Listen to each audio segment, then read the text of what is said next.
Grapsody with Will, Phil, and Reg, trying to keep it real instead of what you usually get from these talking heads. It's Grapsody, we're here to fill the void. 3 black fans, different perspective, gotta fill your voice. Coming with the podcast, talking majors, indies in between. Yeah, it's all that, and we're down with FIFO, better fall back. Coming for respect, we connect like a ball bat. No need to double check, these are all facts. You're listening to us talk raps.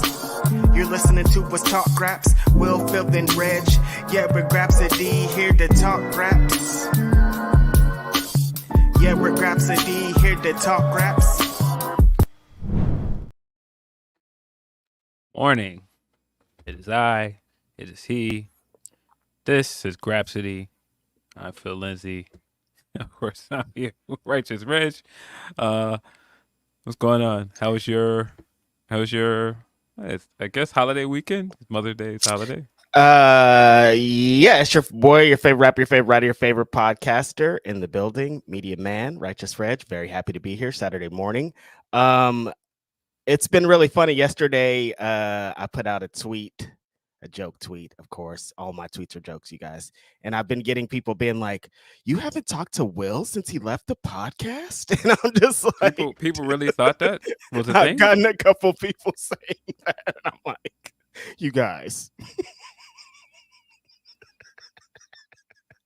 You guys, I haven't talked to Will since he left the podcast. I feel like there are pictures of us places there's together. Pictures, there's videos, there's I don't know. I had just talked to him for an hour on the phone the night before that, which made it really extra funny. And I was like, yeah, I like it's funny out here. I literally just talked to him for 3 hours yesterday. Bits, man. You guys, look, sometimes we just throw out bits, and I feel like they're just bits for me and us, and sometimes people latch on to them and think they're real. Not real at all. Talk to Will all the time, legit on the daily basis. So funny story. I think I could tell this story now because we're far enough away from it. This idea that he's just vanished from our lives, nobody talks to him anymore. It's just insane. The very first episode we did was just the two of us. I remember he's in the screen, because we didn't know how to do all of the StreamYard stuff, and so he ran us through how to do the StreamYard stuff the first time we ran on our own, and so. He's sitting there backstage watching the first maybe 10 minutes of the podcast. And so that is the episode where I'm trying to cue it. It's not seamless like it is now where, all right, well, cue the Grapsody theme song. We're on. Yep. And so at the time I was sitting there pressing a button and trying to move our definition off screen and hit the intro, and I was like, why won't this work? And you can see Will's face awkwardly sitting there you have to press this button now. It's funny because on StreamYard you could see who's in the stream on the bottom of it, so he's sitting down there watching Phil trying to figure it out, and knowing he knows what to do is always so funny when he can't control it. Made it extra funny. It's just sitting there looking now. Press it now. So good. Shout out to the homeboy. Just a very funny joke to start the day. But yeah, I was on the road a lot this week, Philip Lindsey. I started out right after the pod last Saturday on my way to Ontario, California, to catch New Japan Resurgence with my oldest wrestling friends who I've known since I was 12 years old. And so that made it extra great. And we'll definitely get into Resurgence here in a little bit. And then I traveled down to Bakersfield to see my mom for Mother's Day and kicked it down there for a little bit. And then I came back to Oakland. A lot of driving. I don't understand how wrestlers do it on a weekly, on a daily. It's yo, I commend you guys for getting slammed. I didn't get slammed any of that time. And just continuing on to the next stop is insane. But yeah, it's been a pretty fun and interesting week. I had a great time out there. How's everything been with you this week? My mom is so funny. She watches more basketball than I do. Like the whole time I was there, basketball was on the whole time. I was like, this lady really does watch a lot of basketball. She got behind the Minnesota Timberwolves for some reason. Like she just been riding with them for this playoff season. So I thought that was hella funny because they were losing when I was there and they have came back since then. But it was some very interesting talk over there. Yeah, basketball has been a lot of fun playoff series. All of those people that thought Denver was cooked after them first two games, that take did Things not age changed. well because they came back and won 3 games straight. Playoff Murray once again showed up to tell y'all to stop playing with his name. Yep. Nah, Homie walked in that game with the velour suit with the tank top underneath and some slip-ons. I was like, oh no, he's about to cook, and he cooked. Nah, man. He wasn't trying to hear no more slander about light-skinned bros from Canada, man. He was like, it's on me. I have to It's stop on this. me. I have to stop this for I'm putting the game on my back. yeah, I have to stop this for the rest of us. I have to stop this for the rest of the coalition because y'all have been going crazy. Yeah, the game the other night was not as fun because it was a blowout and it wasn't really like an entertaining when that game. happens. But it set us up for a Game 7. I'm really excited for that Sunday. Got 2 Game 7s on Sunday. Should be exciting night of basketball and afternoon. Not as excited about the impending end of Inside the NBA on TNT, which seems like it's coming. I just the tone of the show recently, you can see in some of the jokes that Chuck is making that the writing's on the wall. So yeah, not looking forward to that because I just can't imagine basketball without it. Aforementioned William, we were talking the other night, and he was talking about how a lot of people, their experience with basketball, you either grew up in the NBA on NBC era or you grew up in the TNT era. Yep. And for most of the Bron fans, you grew up in this era. Mm-hmm. And for most of the Jordan fans, like myself, NBA on NBC. Yep. And I mean, the starter of the Kobe run as well, like Kobe and Shaq's last 2 championships or first 2 championships, those were both on NBC as well. Mm-hmm. Every time I think of NBC, I think of either Jordan or Iverson stepping over Tyronn Lue. Mm-hmm. So there's some nostalgia with going back to NBC, but also I don't want to lose this squad. I don't lose the best studio show in the entire industry, in the entire world, like in any industry, any sport, any television program, like anything, they are the greatest, and that's the most unfortunate thing. Like it's kind of ironic or whatever the word you want to use that they're going back to NBC, but it's like, man, TNT has been such synonymous with NBA for so long, like Shaqtin' a Fool. Like there's so many things that are like connected to those guys, like just them racing against Ernie to get to them racing against Kenny to get to the big screen, like all the incredible things that have happened there. Shaq and Chuck, random battles, random friendships, random things, like you can't replicate that, man. Yeah, I don't know what Kenny's doing with that beard, bro, but you gotta knock it off, dog. Like whatever that is, like you trying to like color it in certain spots, it don't look good, bro. Just look, stop. Phil, the game is the game at this point. You go to Turkey, you get your hairline done, you get you a beard, and you just, make sure it's the Beijing don't spread when it's too hot somewhere. I saw there was a coach, maybe a college football coach, his Beijing was running. I was like, you got to make sure your Beijing don't run. If it's going to be too hot, you got to make sure the Beijing is hot. Look, Phil, I wear my hair like this, and I've been wearing hats on top of my dreads for if I ever lose it. I'm about to have the fake dread. So like you're gonna have like the dread wig and the hat. The dread like when you take off the hat, the dreads go with it. People are gonna be crazy upset at night when I take the wig off. Listen, man, it's some women that y'all ain't listen, man. Y'all be getting in bed and there's some stuff that be coming off. Like, I always think of that the Fresh Prince episode with Tisha Campbell. oh man, sitting in the basement, hugging on the bed. Didn't know if her body was hers. Going out of my mind. I thought that she was fine. Don't know if her body is hers. Classic. So good. Yeah, but that's it. Just basketball. Yeah, just a little bit of Peeps. basketball with the peeps. Mostly this week has been, again, hip hop is very back. I spent the last day listening to the Makami album. If you guys have not, I'm only recommend one thing today. Listen to the Makami album. It's the hip hop album of the year by far for me. Makami is an enigma. Like, I come on here and talk about rappers all the time, and like all of them are great. This guy is like way different. Like, it's unexplainable. You just have to like hear it. It's like, I've been thinking about it for the whole day. Like, how do I even define this guy?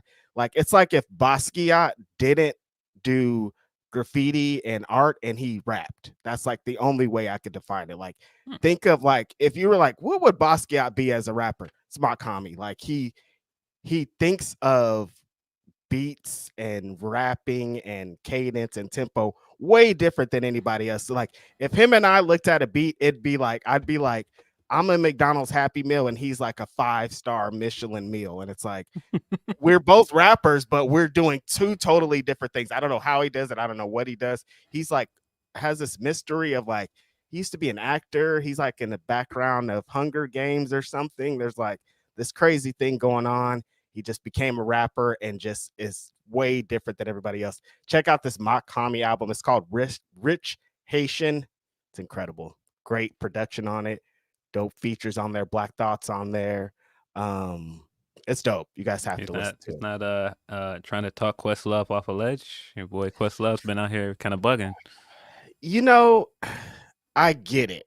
I listen to a lot of Questlove Supreme podcast, and the way that he came up, the roots, the way that that group exists, the space that he exists in, of course he wouldn't think Hit 'Em Up. Like, he would think that about Hit 'Em Up because they were the antithesis of everything that represented. Like, they came out and when they were like, oh, you guys are on that root shit, you guys are on that opposite of gangster rap, opposite of mainstream, opposite of that. So of course he wouldn't think that's what it is. But like, how do you feel about it? Like, do you think, like, I think the Hit 'Em Up beat is Hit 'Em Up. What do you like? It doesn't even make sense to me. Nope. Nobody really pays attention to the beat on Hit 'Em Up because it's all about Pac's delivery. It's all about what he's saying. Like, nobody, like, that's like the least thing people criticize because when a guy jumps on a record and the first thing he says, first off, fuck your clip, like yo, and then jumps into that's why I fucked your wife. Like, nobody is listening to the beat under there. Like, man, nah, this beat trash though. Like, nah. They say the same thing. I've heard people say the same thing about Ether, and it's like, what? Nah, we didn't let Ryan Browse run around calling himself Ether Boy for y'all to disrespect. I'm saying exactly. And the funniest thing about Ether, I'm like, well, why do they put Ether over every diss thing? Like, why are they always like, bring up the Ether beat, put Ether over this? I'm like, if it was like, one of the best diss tracks of all time. Yeah, Elliot. Like, come on. We won't get into that list, but Elliot. I was gonna say, as someone who makes lists, like, I understand, but like the recency bias is like crazy. Nah, bro, it's crazy.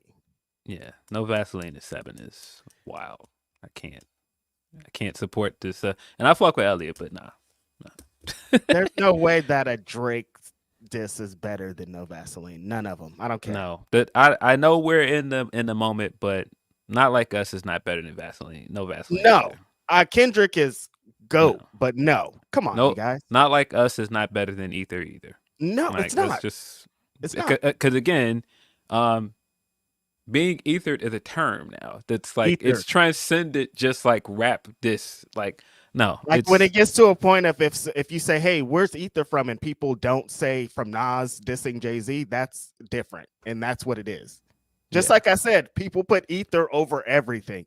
It's way different, dude. Not Like Us is great. I listened to it yesterday and I was like, this song is insane. I was just in my car laughing out loud, like, Kendrick, something is wrong with this guy. I'm just saying, Baca do got a weird case. Why is he around? I was just like trying to put myself in Drake's shoes and like thinking of him listening this and being like, what did I do?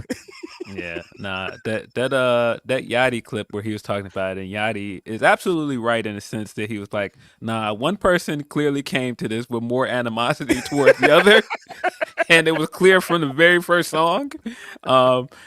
Yeah, but some of the other stuff Yachty was saying was absolute nonsense. There were some contradictory things in there. He's like, we were waiting for him to drop, and I was waiting and waiting and waiting, and then it was too much, and I don't know why he did all that, and why are you? It's like, no, like, what do you want, dude? He tried to do the Drake side of, well, he was gonna lose no matter what. Y'all had already decided he lost. It's like, shut up. He was in a lose-lose situation. Is the worst part of this for me, because like, he wasn't, dude. He's the biggest rapper in the world. He asked for this. Homeboy jumped on the record and was like, y'all not dropping yet? He said and trolled this guy for an entire week. Hey man, y'all not dropping yet?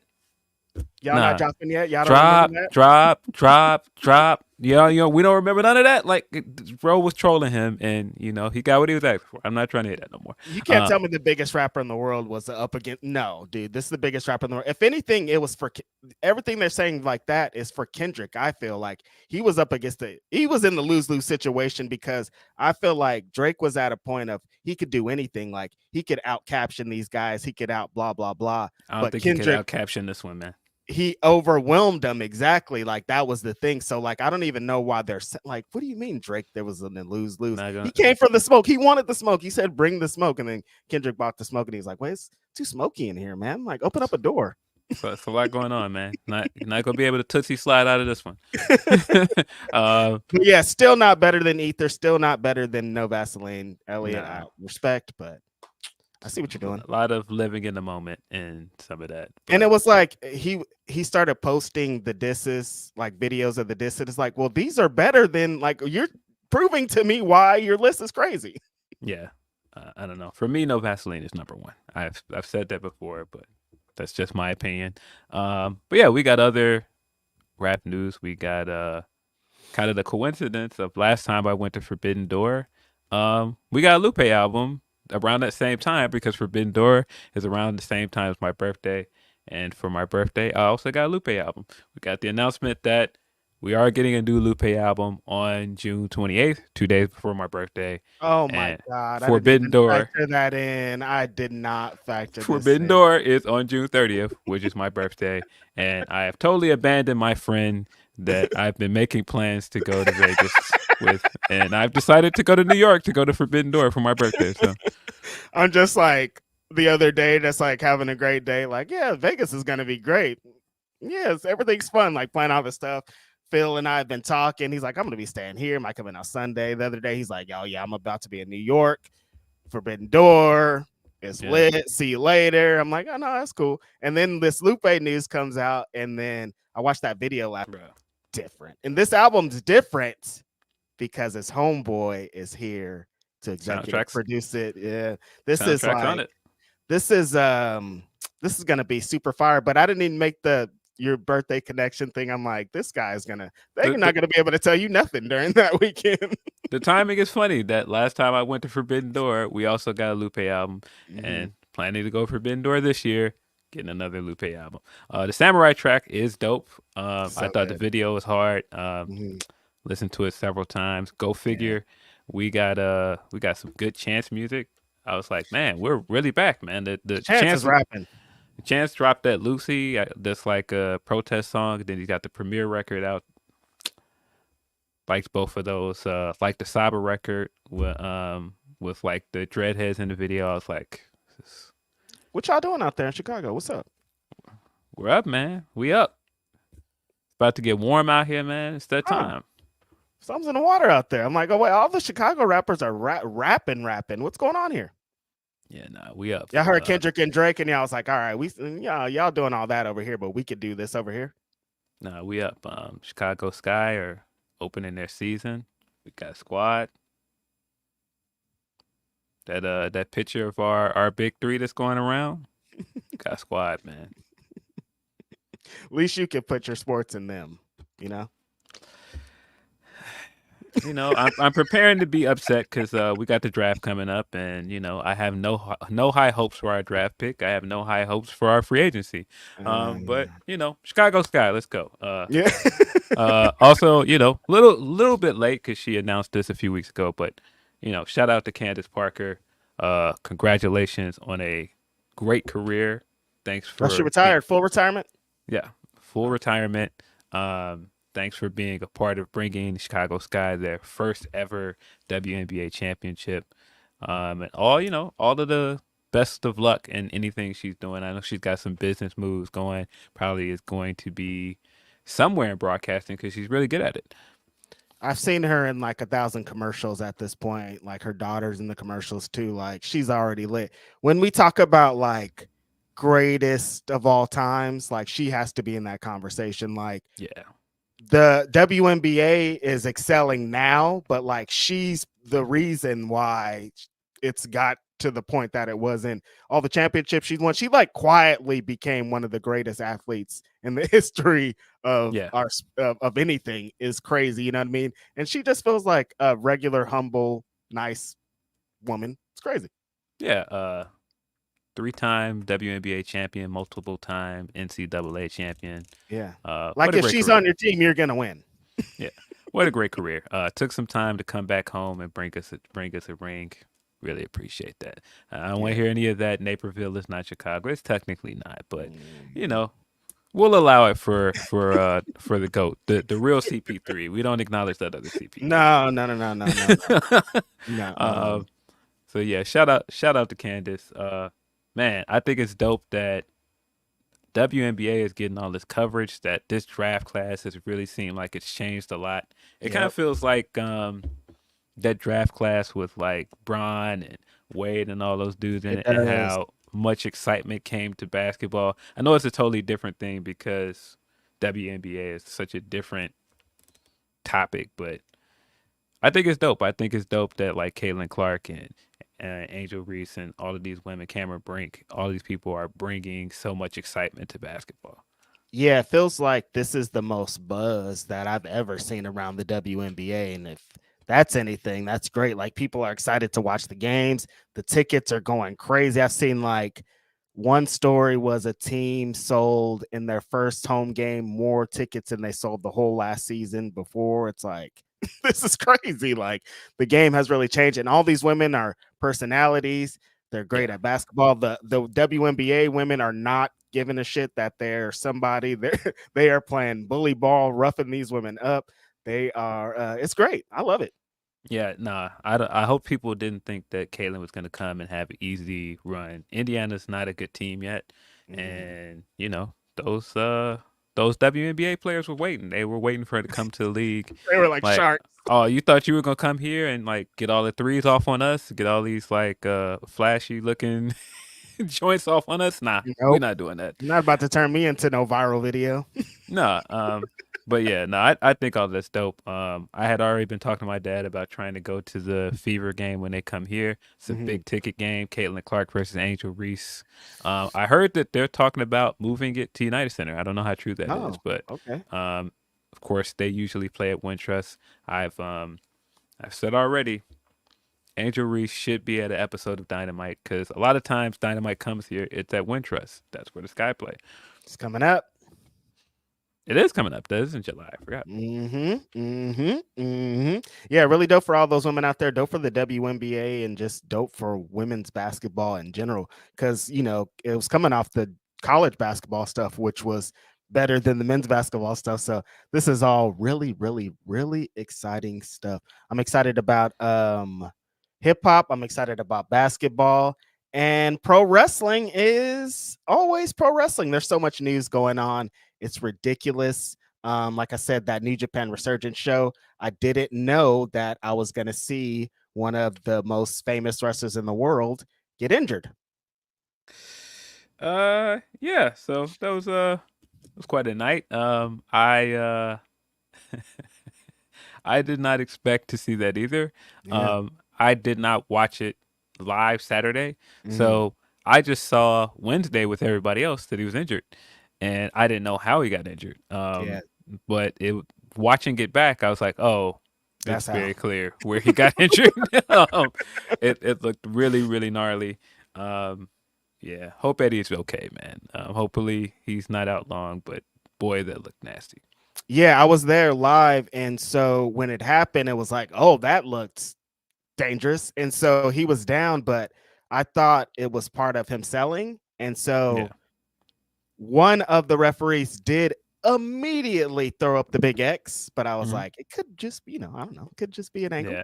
If you watched it at home like I did, the second he landed, he started grabbing his leg. I was like, oh, Yeah. it looks bad. Yeah, one of the referees ran down, threw up the big X, and so he's down. They're down, like a bunch of people are around him, but he still has this thing with the Young Bucks in the ring. So I'm like, what the hell's going on? What the hell's going on? So he limps through this last little thing. So I was like, maybe he was just selling, but he Yeah. wasn't just At, at, selling. at one point he stood all the way up on it. He put weight on it.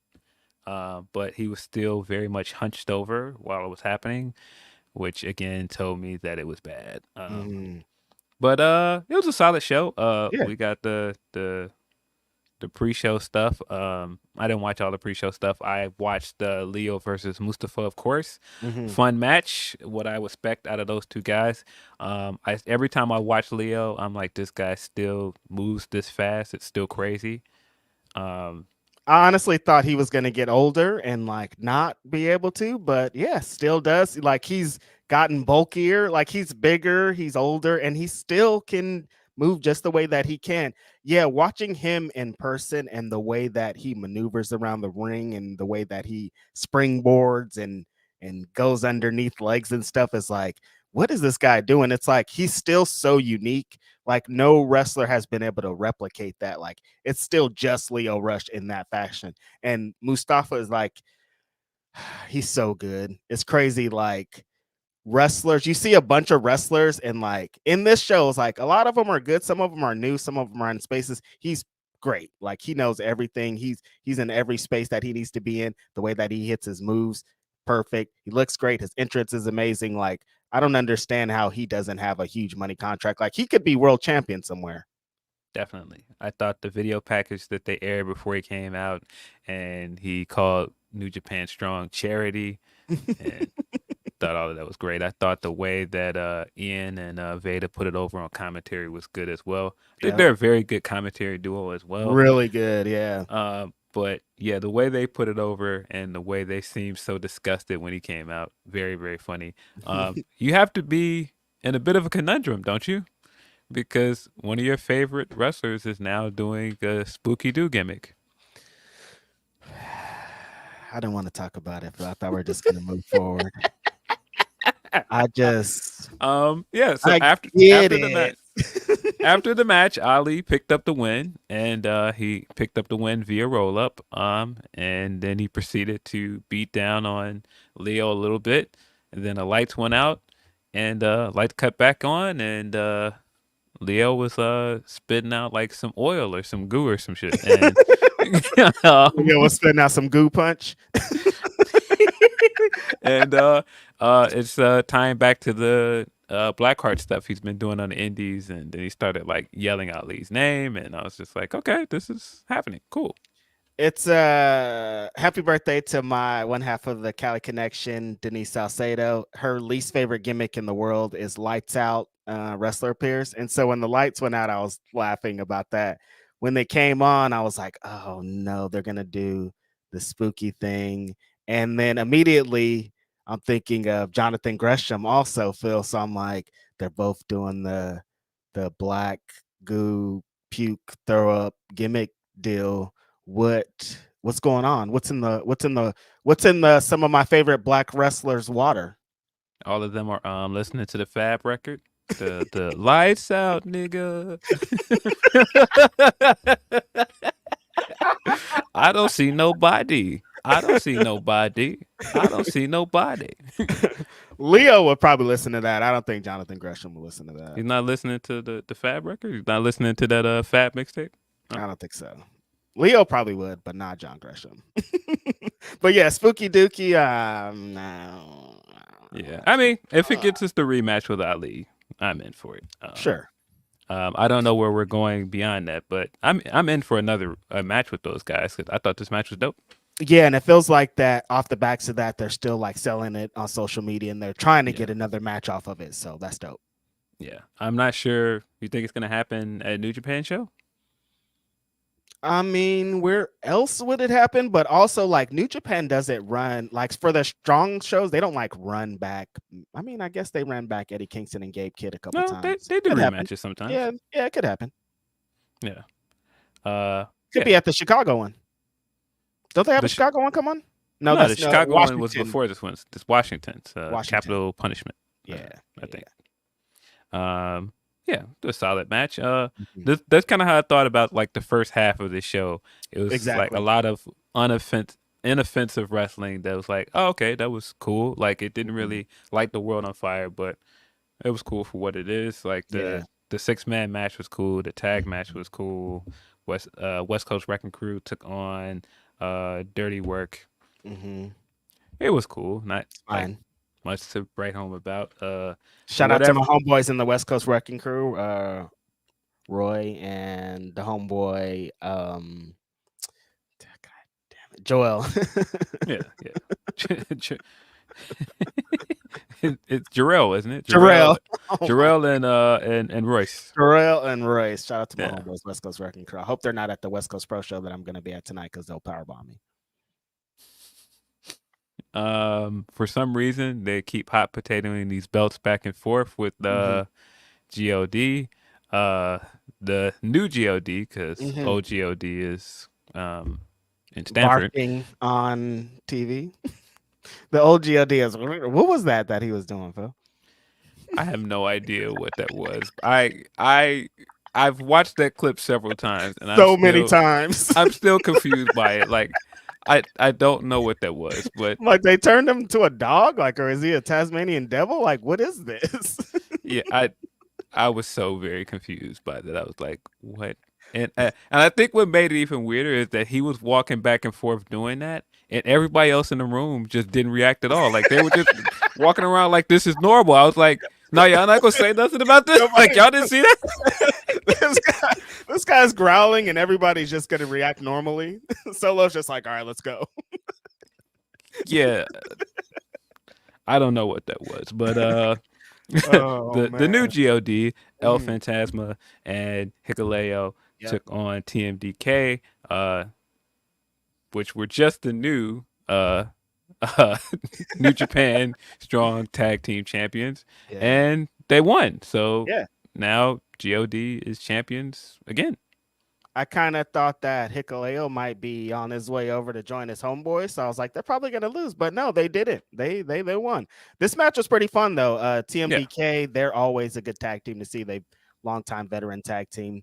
They have really great chemistry together as always. But Hikuleo and LP is really incredible to see live. I think that he's one of the most underrated New Japan wrestlers that there are, surprisingly enough. The way that because I was ready for some flips, some excitement, and there hadn't been too much of that spot food before that, and he really brought it. Yeah, great babyface. I think that continues to be a stroke of genius on New Japan's part of turning him babyface. I initially wanted him to be the leader of Bullet Club after Jay left, and then every time I've seen him come out as a babyface, I'm like, no, I was wrong. This guy is super over. Yeah, he really gets it. He really does have that. You can see when he said he's influenced by Adam Copeland. At first, I was like, oh yeah, but now I'm like, oh yeah. Yeah, you can see it. Haircut is kind of similar at the moment, right? Yeah, I can see it. But yeah, this match was fun. I really enjoyed them as a tag team. I continue to say that Hikuleo is one of the most entertaining big men wrestlers, and I think that they have really good chemistry together. Their tag team moves look great. I just wish they would figure out what they're doing with these belts. Like, I don't know what's going on there. The hot Um, potato thing, usually I'm like, oh, whatever, it's fine. But this is kind of a lot at this point with these two belts. They got yeah, to get an established tag team because they haven't established those belts enough with the tag team that's had a reign to be like, these things are worth something because they just keep hot potatoing between tag teams. Hikuleo, though, is one of the most improved wrestlers, I yeah, think, in all of wrestling. When he first started, I was like, all right, he's big. He couldn't really figure out like what was his thing, but he's definitely figured out what his thing is. yeah. I think he's pulling it together, man. Mm-hmm. A lot of the show for me, the pacing was kind of odd.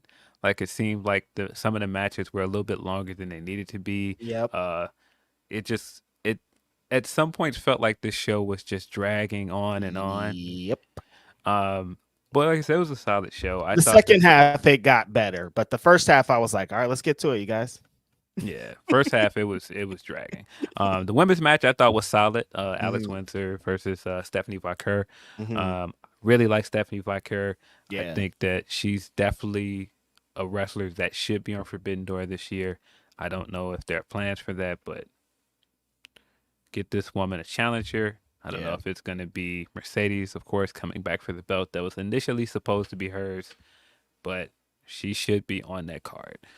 Yeah, as far as presence, she had one of the best of all the wrestlers on this show. Like, felt like, damn, she's cool. Who is she? Like, if you didn't know who she was going into this, after this, you were like, oh, damn, she's great. And I thought Alex Windsor had a great showing too. These women had some really good chemistry. They both in their, their heat spots really worked it in, laid it in pretty well. But I think I'm agreeing exactly what you said. Stephanie needs to be on that Forbidden Door card because what she's done as the New Japan Strong Champion has been strong, and everything that she's done even beyond that has been really great. Yeah, I just think she's a great wrestler. I just think she Yeah. needs to be on more screens. She needs to be on more stages. She's fantastic. Yeah. And Alex is great as well. I thought she had a good showing here as well. Solid match all around. Mhm. The other thing that I thought about during this women's match is all of those people that keep trying to make that argument that Mercedes is not a draw. Buddy, watching Resurgence this year in comparison to the year where she debuted, Oh night yeah. and day. That crowd was rocking when she was out there. Right. This crowd never got that loud. Yeah. At no point I felt like this crowd sounded like that crowd when Mercedes was out there.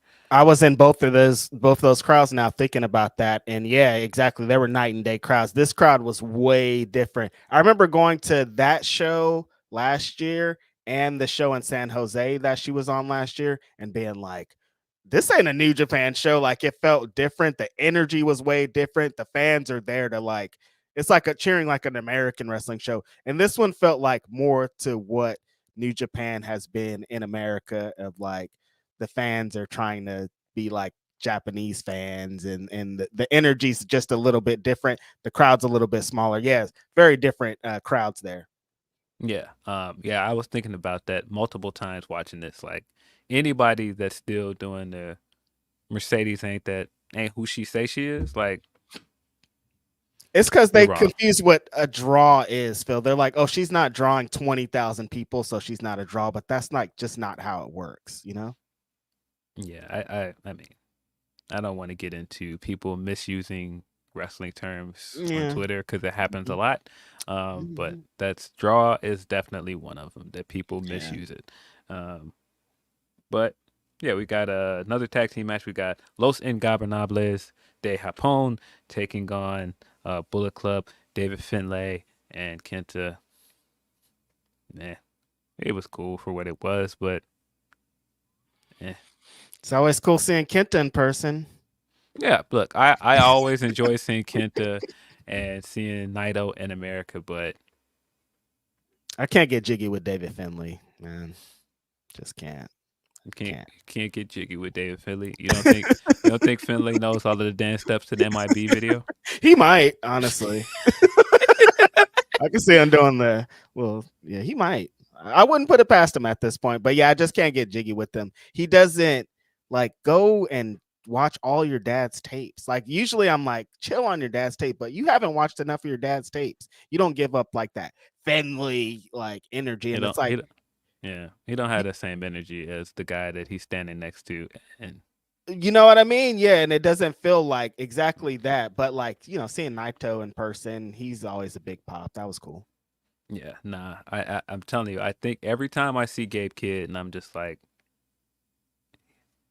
he should be the leader, man. What do you think why don't they see this? Like, 'cause every time Gabe Kid's he doesn't have to talk. He could just be in a room and you're like, that guy is somebody. Why wouldn't you want that guy to be the leader? He's the one. And I fully believe someday he's gonna throw Finlay out. Yeah, because Finlay don't give it up like that. Like that is like, okay, this guy's Bullet Club. What the spirit of Bullet Club, Gabe Kid is that. Nah, bro. We'll get into more Gabe Kid talk in a minute, but this entire week of him doing media and like the press conference he did with Eddie, I'm like, nah. They didn't have Finlay out there for that. They had Gabe Kid out there for a reason. This guy's on with the LA News or the LA Weather Report, just like having a great time representing media like crazy. You can feel it when just in the building that Gabe Kid is different. Yeah. I felt like the show really picked up with Zack Sabre Jr. versus Tanahashi. That was one of the better matches on the card. It was a trademark Zack Sabre Jr. match where he's gonna fold you up and like roll you all around and like spin you around. And it's another one of those booking decisions where I'm like, okay, why did we do this thing to get here to do this then? Why did you have him drop the belt to Tanahashi at Wrestle Kingdom just to get here where he's not champion and have him beat him again? I don't understand why we did that. And I definitely get the feeling that they're trying to set Zack Sabre Jr. up to challenge for the world title. But the way we got here was just so strange. I don't know why we did any of that. When the match was starting, I immediately thought, I just saw this match. And then I was like, oh yeah, Wrestle Kingdom. That was not that long ago. Why are we just doing this match again? It didn't feel like there was any stakes. But then Zack Sabre Jr. added the stakes by being like, this is my way. I'm on my way to becoming the world champion, which makes sense and I'm into it. But it just kind of felt like I felt the same way as you. I was like, well, why did they do the thing that kind of like negates and then the Matt Riddle thing? Like something was weird between this thing. You could have just went straight to the Jeff Cobb match and had him drop the belt to Jeff Cobb and cut out all the rest of that stuff that happened before that. I don't know why we did any of that. But no, I really like this match. It was better. It was a lot better than a Wrestle Kingdom match, in my opinion. Yeah, Zack Sabre Jr. has gotten to a point where he's so good that some of his matches can be easy, where he could just, like you said, just fold them up, spin them around, clap. You know what I mean? He doesn't have to do big strikes. He doesn't have to do like the taxing New Japan style. He could just do the Zack Sabre UK lock him up, spin him around type shit. And fans love him, whatever he does. And Tanahashi's the same way of just being there is a presence. That top that he had on, super weird. But I thought that the rest of it was dope. I'm still like, why is Tanahashi here though? Honestly, because he's the president. But like, retire, dude. I get it. It doesn't feel like he doesn't look like he's having a good time every time he has a match. It's like he's like, oh, it looks like it hurts him to do this, and I'm like, just stop. You don't have to, dude. Like you look like you're in pain, big dog. Nah, man. He's got to come out. He's got to throw up his little finger sign. He's got to hit the air guitar. He's got to hit all the greatest hits. High Fly Flow. He's got to throw up his little finger sign. It's so funny. Coming to the West Coast, doing all sorts of twisted shit with his fingers. better take it easy, Tanahashi. We in these streets, brother. But no, I get it, man. I've seen some of those Not Like Us videos. Some of y'all gotta chill with some of those gestures. You can't go certain places and do that. The line is getting scary because I saw like a Zumba class or something. They were all hitting the crip walk to Not Like Us. And I'm like, you guys, people have died over this. Can't be hitting this in Zumba class. Yeah, but I like this match. Jeff Cobb versus Lance Archer was also better than I thought it was going to be. Same. Lance Archer dominated most of this match, and the story of it was he had Jeff Cobb beat at several points, and he just kept milking it. He kept getting arrogant and showing off, and that eventually was his downfall. I thought the finish was really great. I thought him trying to do the Undertaker rope walk and flipping off the crowd while he was doing it was really funny. And then he turned around and jumped straight into a tour of the islands and got pinned 1, 2, 3. I thought that was a great finish. Yeah, they tried to start it out with the old Scott Steiner fall away slam moonsault thing. I'm like, these guys are going insane off rip. Jeff Cobb has that presence too. The second half just felt so much better because it was all the we like these guys and they have a presence, and like no matter what they do in the match, we're going to be excited. And this felt like that. Both of these guys, Archer and Cobb, have that. They're cool. They're going to do something crazy. But yeah, the downfall of Lance Archer was Lance Archer. He was continuously being himself of, I'm going to hit a big move. I'm going to play the crowd. I might beat somebody up on the way over there, not entirely focused on my opponent. And if you're not entirely focused on Jeff Cobb, you're dead. Jeff Cobb, all I was thinking in this match is Forbidden Door, Samoa Joe. I don't care about nothing else in the world. Fucking book it. That's all I could think about, Phil. I was like, this match is awesome, but I need that bad. Yeah. The story writes itself. The former king of television challenging for the IWGP World Television Championship. Come on. That's just come on, man. Whoever does these kind of things, whoever puts these things together, put the things together, man. Whoever put these things together, put these things together. do the thing. Got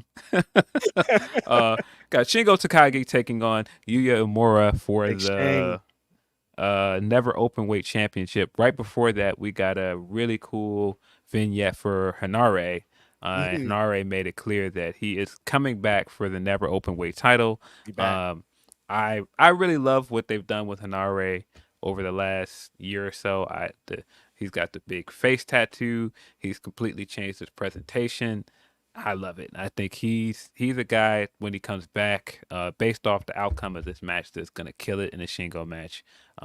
Spoiler alert, I guess, if you haven't seen this match, Shingo Takagi wins here. I think it was a good showing for Yuya as well. This was one of those matches where I was like, the pacing of it was kind of odd because the first half of it is like, I'm gonna work the neck, work the neck, work the neck, work the neck. And I was like, we get it. He's working the neck. He kept pointing to his own neck, and they were putting it over on commentary. But it just like ground this match to a snail pace at one point. And I was like, okay, where are we going? So when we finally get into the hope spots and the comeback from Yuya, I was like, all right, we're getting somewhere. And that's when the match really, really picked up. Right. I thought by the end of it, I thought this was probably one of the better matches of the night, but it took us a minute to get there. Yeah, they slow walked the dog to get to it, but they eventually got into Shingo being Shingo. Another big presence.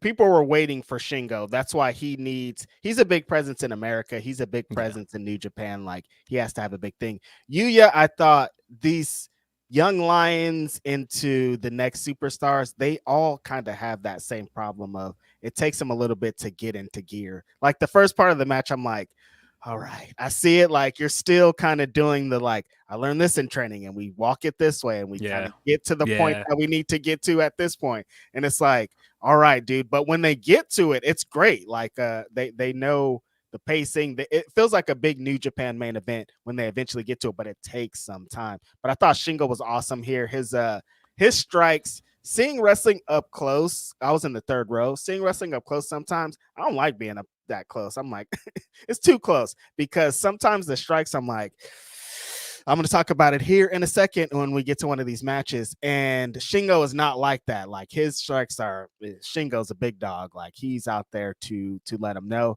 His lariats are big time. He's a big, stocky dude. Like, he looks like a pro wrestler. And this match eventually, like you said, turned out to be one of the best of the night. Yeah. Some of the near falls towards the end of this were really good.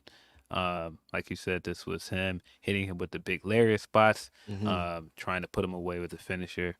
But yeah, I thought the last stretch of this match really made it. Because some of the limb work in it, I get it, but it kind of went on a little bit too long. What is your stance on limb work? We never really gotten into it, because I saw somebody earlier this week was upset at Blake Christian, who was in the Best of Super Juniors, and like somebody attacked his leg for the whole match, and then he just no sold it. Does it take you out of a big match, No. if they've been working it over, and then eventually the guy's not It always selling it? it depends on who does it. Like, I mean, like Brian doing limb work is going to be different because Brian is like a genius. It's the same Totally. with Zack working a limb because Zack Yes. is one of the best technical wrestlers in the world. Hmm. There are certain people when they do it, they make it convincing, Hmm. but not everybody can make it look as good. It's hard. Yeah, and I mean, that's the magic of like a really good technical wrestler because when you think back on all the limb work that Brian was doing in the Okada match at Wrestle Hmm. Kingdom, It's still different. still an action packed match. It still had a great pace to it, Hmm. but not everybody can make it good, and I think sometimes it feels too much like hold. All right, hold, and it's like it. There's an art to it, man. There's an It's an art art. to it. Yeah, Yeah. exactly. And like I think sometimes people get tied up in when it's not as important to the match as they are perceiving, and it kind of takes away from the match. But it usually doesn't take away from me, because it's like, well, it's not as effective as if Zack Sabre or Bryan Danielson is doing it, so it doesn't leave the same mark. You know what I mean? But that's Yeah. like in the Yeah. weeds type I mean, shit. because when you really boil it down, limb work is just a storytelling technique, and Exactly. if you pace the story well and you tell the story right with it, then it's gonna work. Yep. But people can't see that. Yeah. It just I also think that sometimes it does feel like it gets overused by certain people in the It way that they does. do it. Um, yeah, but I mean, at least try to make it make a little bit of sense. If you're gonna work over a leg and then the whole last stretch is like high impact, high spots, like what are we doing? You know? mhm. uh, see, we got two more matches here. Hmm. And I think on the Hanare thing, I think he's pretty over, because when they played the video in the arena there, people were cheering and pretty excited. So it feels like he left a mark there. Yeah, yeah. I think that Yuya is one of those guys that's bubbling up. I think he and He's on his way. some of the other young guys that are coming up, they're on their way. Hmm. Just saw this. I just wanted to highlight it before we go continue. Yeah. From Ezio, he says, "Hey, Reg and Phil, been watching you for a while. Lost my brother a week ago. He was one that got me into wrestling, and the reason I watch you guys. Thanks for the content. Uh, my condolences, of course. Hmm. Hopefully, you and your family are doing well. Never want to hear something like that. And of course, like to have a connection to wrestling because of somebody, I know that's probably difficult. So, hopefully everyone's doing well. Again, my condolences. Yeah, condolences to you, friend. There's a lot of loss and a lot of stuff like that going on recently. And so I'm gonna send love out to you. I'm connected to so many people because of this. This podcast exists because of pro wrestling, and Phil is a lifelong friend off of that. Like we know, and thank you for spending your time with us in this time. Love out to you and your family. Yeah. Got kind of the main talking point from all of this. Eddie Kingston taking on Gabe Kid for the New Japan Strong Championship. I think coming into this, you got an idea of just the kind of star that Gabe Kid can grow into. Hmm. Um, like I alluded to, the media appearances this week, the guy was on the news basically cutting a promo, and it was great. If you have not seen the clip of it, really, really funny. I'm Hmm. pretty sure that some people might not have been happy with certain things he said, I would think so. but boy, did I think was funny. He, at one point, if you have not seen it, he goes, "Yeah, if you're like in the theater, you got WWE. But if you're like a fat nerd that can't get a girl, go watch AEW. But if you want the real graphs, you want real wrestling, you go watch New Japan." Fucking hilarious, bro. Killed me, dude. I was Hilarious. dead. I was like, I don't know if he could say that, but he's Like, saying that. yeah, he was like running around the studio like a maniac. It was great. Then we also got the press conference where him and Eddie were going back and forth, and at one point he just they played some of it before the match, And Gabe is just great. Him Mhm. him getting mad like, man, you don't have any respect for anything. You came in here in a fucking jersey. He's like, he just outright goes, yeah, I'm gonna end your career on May Yeah, 11th. I'm gonna get you out of here. I'm gonna break your fucking neck. And I was like, all right. And then by the end of the night, Phil, he did it. he did not get up and walk freely out of that match. Shit. What it adds even more to what Gabe Kid in this presence is. I think by this time in the show, Phil, the crowd needed this match. You know what I mean? Like we were waiting. The first half of it was kind of slow. We started to kick into high gear. Eddie Kingston is ridiculously over. It's Yeah. crazy how any space that he's in, people love him so much. But Gabe Kid, what he's been doing the last year, these media appearances, he has something. There's an aura, there's some He's so good. energy.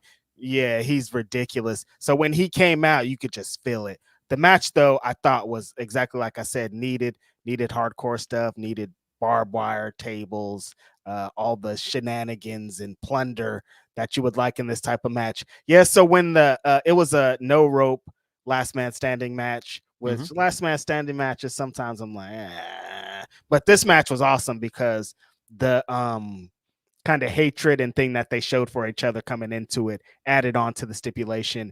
And I thought that everything was smartly worked.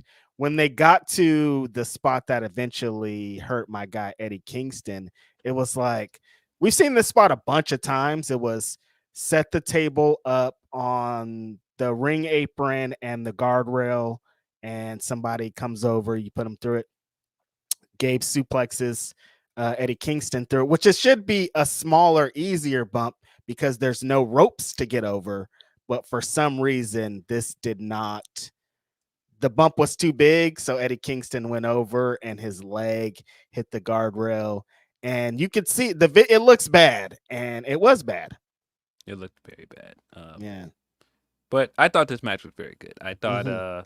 Eddie coming out with the guy that raps his theme song was fire. Mm-hmm. Again, you could just see the energy he came out with. Every time I think of Gabe Kid now, I also think of him arguing with Osprey on Instagram. Really, really funny. People were calling it the bruv off because they were really, really funny, man. But yeah, he came out straight away with the robe. He just came out with a different energy. And I mean, Yeah. even when Finlay came out at the end and raised his hand, I was like, nah, man. Mm-mm. This is Gabe's show now. Like Yep. this is Gabe. It's only a matter of time before he kicks you out of the group. It's coming. It felt like Finley was trying to get some of that energy. He comes out like, He was doing a "Oh little yeah, bit. I'm over here too." Yeah, no, we know who's over here, big dog. He came out trying to look cool with his like circular glasses on. He's like standing next to the rapper, and like I was like, Like okay. I mean, I didn't hate his fit though. I thought he was getting the shit out. It was cool. Like it was cool, but I was just like, okay. If But anything, he looked cool. yeah, um, it's just hard to picture him doing all that dressing that way, and then coming out with like the Irish club thing. What is it called? The shillelagh. The shillelagh. And it's like, You think he don't be bringing the shillelagh to the club? Maybe use it as like a cane. It's not long enough. nah, Hey, buddy, you can't bring that shillelagh in here. you're not getting in here with them shoes. You're not getting in here with that shillelagh. You're not getting in here with that shirt. You're not getting in here with that shillelagh. Getting in here with that shirt. Yeah, but this match was great. Yeah. I thought all of the spots where they were trying to out Eddie Kingston each other, and Eddie would stop the count when it looked like the match was over and continue to beat up Gabe, or Gabe would continue beating him down and stop the count. I thought all that was really funny. I think stuff like setting up the chairs with the barbed wire and Gabe's facial expressions and him getting upset and frustrated with setting things up, and it would start falling apart. And he like start pushing it back together. Really, really funny stuff. The end stretch with the handcuffs, and you could see what Eddie was trying to do. Eddie was being self-destructive as always, and his self-destructiveness ended up being his own undoing. And it played into the story with Gabe, his first match with Gabe, and him telling him, if you come back, you better be better than me this time. And he outright Eddie Kingston by pulling the chain around his neck and then pulling it into suplexed him out of the ring. His legs hit the guardrail. No give to this guardrail at all. His legs bounced off that guardrail. As soon as it happened, I was like, oh, he's hurt. As soon as it happened, I was like, there's no way he's not hurt. And he was hurt. It's like, again, if you haven't seen it, just watch it. It looks very bad. You know what? Shout out to Eddie Kingston. That I saw some people on their same old bullshit. I saw somebody say, "Is it worth it?" And it's like, dude, like, is anything where it's pro wrestling? Like, we've seen people get hurt doing the silliest, the craziest thing down to the regular silliest thing. Like, that's not what this was. It's like, wasn't like, should he have taken this? Yes or no? It's just like, accidents happen. That's not how they planned for this to happen. And so, that's the game. Yeah, I thought it was unfortunate, but Eddie's a consummate pro. I thought the way that he worked the ending angle was perfect. I thought commentary made it look grisly as well. They didn't really have to add much onto it if you were really watching and saw his legs hit that guardrail. I was like, and I'm telling you, watching at home, the second he hit the ground, he started grabbing his leg. I said, "Oh no, totally, it's messed up." But on Gabe Kid, Kevin Owens tells a story of he saw when early in his career he saw Stone Cold Steve Austin in an airport, and he asked Stone Cold Steve Austin for advice, and Stone Cold told him, "Never stop running your mouth." And so, like, we know Kevin Owens of. In his matches, he never stops yelling at his opponent. He never stops saying random things. Gabe Kid exudes that exact same energy. Yes. The whole time in the match, he's talking shit. He's berating his opponent. He's yelling at somebody. You could feel his presence. There's never a time when he's not present in his match, like on offense or defense. He's talking shit. He's letting them know. And I think that's what's going to get him to the highest point is like, he talks so much shit. He never stops. Even when he's getting his ass beat, he's still talking shit. And that's going to be the reason why he becomes world champion. It's so funny. His facial expressions with it makes it even funnier.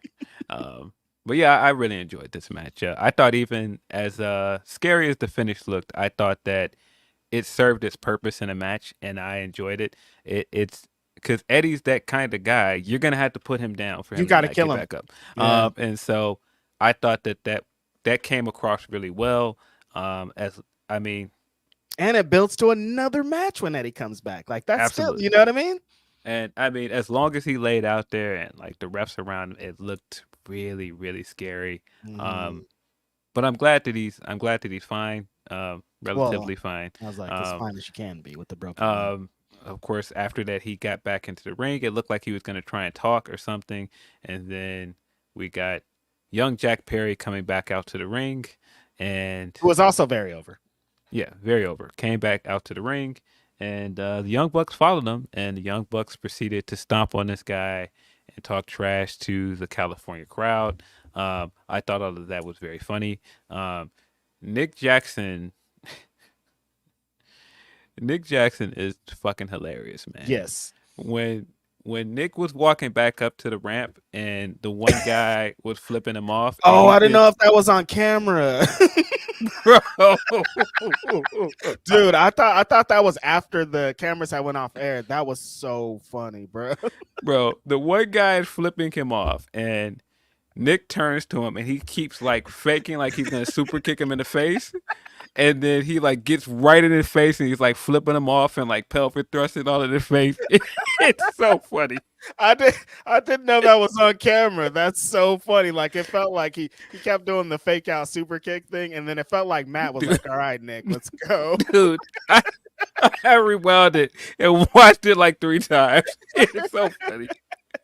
It's so funny, man.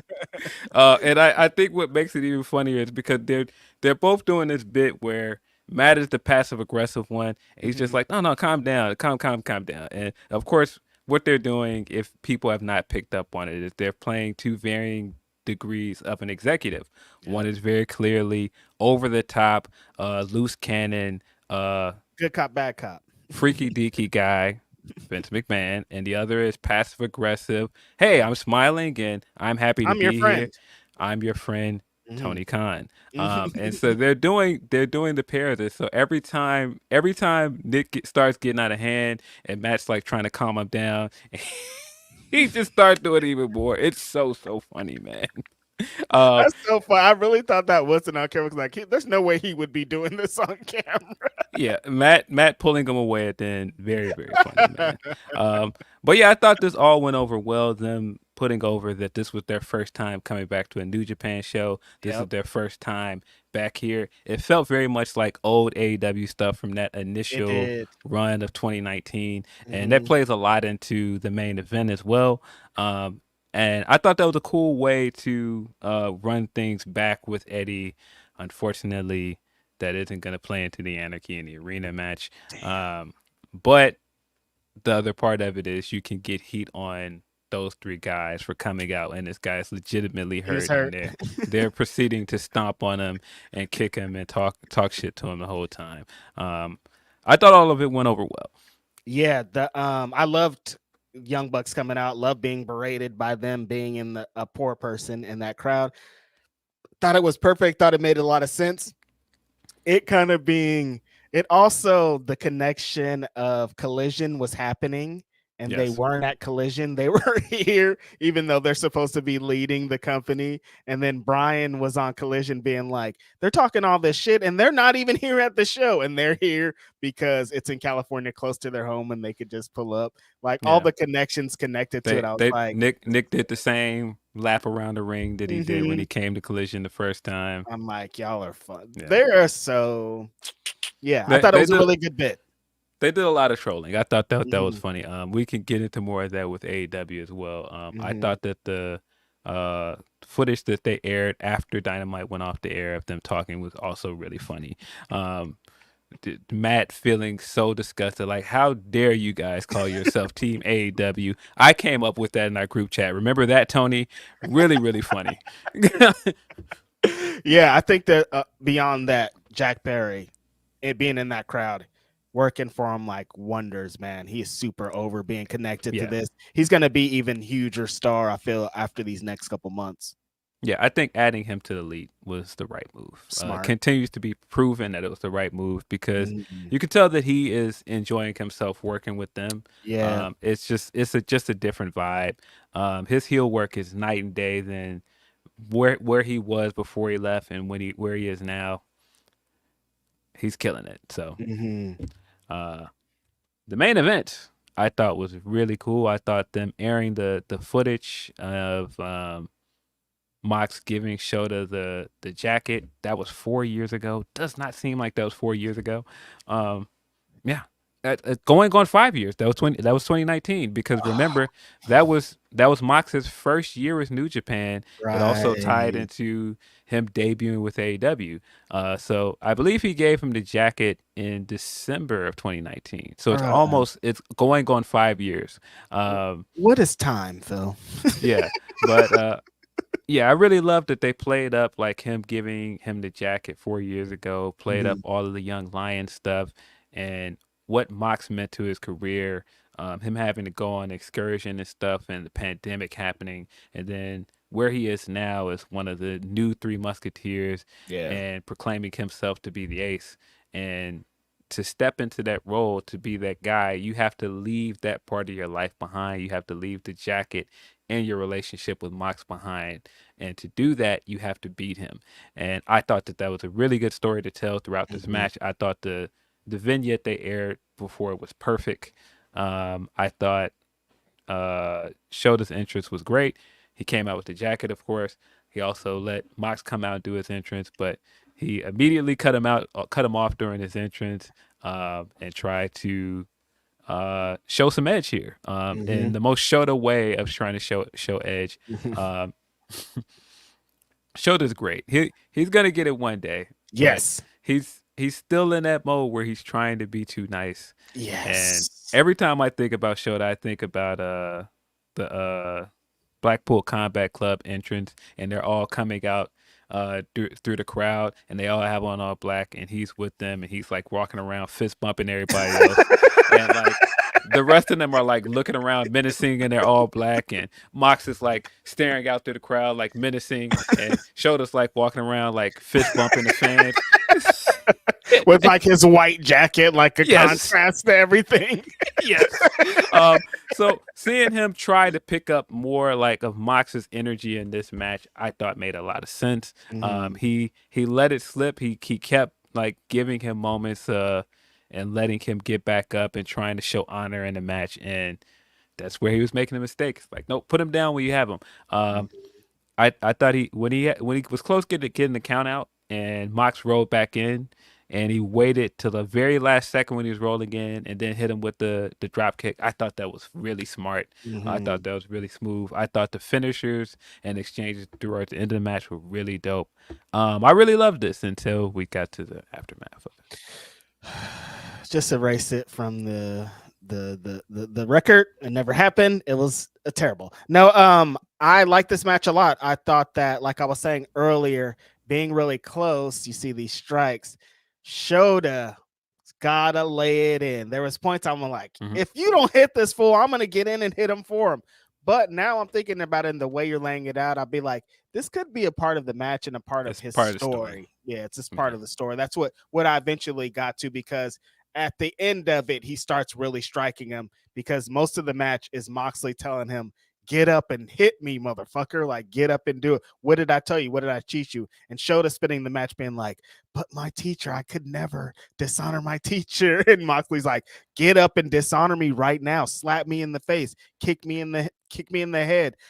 Back rake me. Do something to me. Moxley is such a active wrestler that I love that continuously through all of his reigns, no matter where he is. It's like the only way to really beat him is try to overexhaust him, but something in him just continuously go. Moxley is like, he doesn't, seeing his figure and the way that he works like up close and personal, I'm like, he really shouldn't be a wrestler. It's so funny. Like, he should be in like some other type of thing, because like you compare him to like Danielson and Omega and Ospreay, and like, he doesn't look like any of those guys, but he can work just as hard or harder than all those guys, and he never stops. Like, he doesn't ever feel like he's tired in the match. Like, at the end of the match, he's just like, that was fun. And it's like, what do you mean that was fun? You just almost died in there. He's just so like, he's such a workhorse that it's like, I understand why he's put into every position that he is, just because of the way he works. But yeah, that's what I kind of left out of it, being like, Shota needs to lay it in, because what he's going to become is something huge. But now thinking about, I'm like, that's going to play into the story eventually of like, this is what I used to look like, and now I'm this. So my brain has been changed. That's what New Japan does for you. But no, I thought this was a really good match. In the ending stretch of Moxley, it feels like you got Moxley down, and he's always like, there's one point where he's on the ground and Shota's like celebrating, and Moxley always has that one like up and hits the King Kong lariat, and you're like down, and then he gets you with the bulldog choke and it's over. Like, he's always like patiently waiting on people. But Shota definitely is on his way. I think he gets all the fundamentals of building to a great finish. Like, I felt like this also felt like the Shingo and Yuya match, where it felt slow at the beginning, but for a purpose, because when they got to the ending stretch, it felt like a big New Japan main event.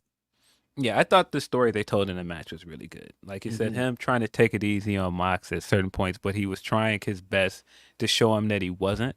And I thought that that's what he was trying to do with attacking him before he finished his entrance, of showing him like, I'm not going to take it easy on him, but he still was doing things that showed him was like at when they were exchanging the strikes, and he was just like, hit me, bitch, and he was like, okay, bitch. He's like,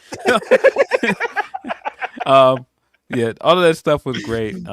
Really, really good match. I thought the ending of it was great. I don't think they're done with this at all. I think they're going to come back to this. And I really like that Shota tried to build this up like it wasn't predictable that he was going to lose. Yep. Because in the video package, he was saying, I want to beat Mox because I want to face the most winningest IWGP champion of all time. I want to wrestle Okada. And I think the story they're building there is also very good. I do believe that 1 year Forbidden Door, probably not going to be this year, but eventually Shota, as the guy that is heir to Tanahashi's throne, is going to face Okada. Yeah, no, totally. There was a couple moments in this match, a couple falsies. I thought Shota could do it. I was like, oh, wait a second, this might be it. Like, no way in the world. But like, he did get it to a point where it felt like he was a believable challenger for Moxley.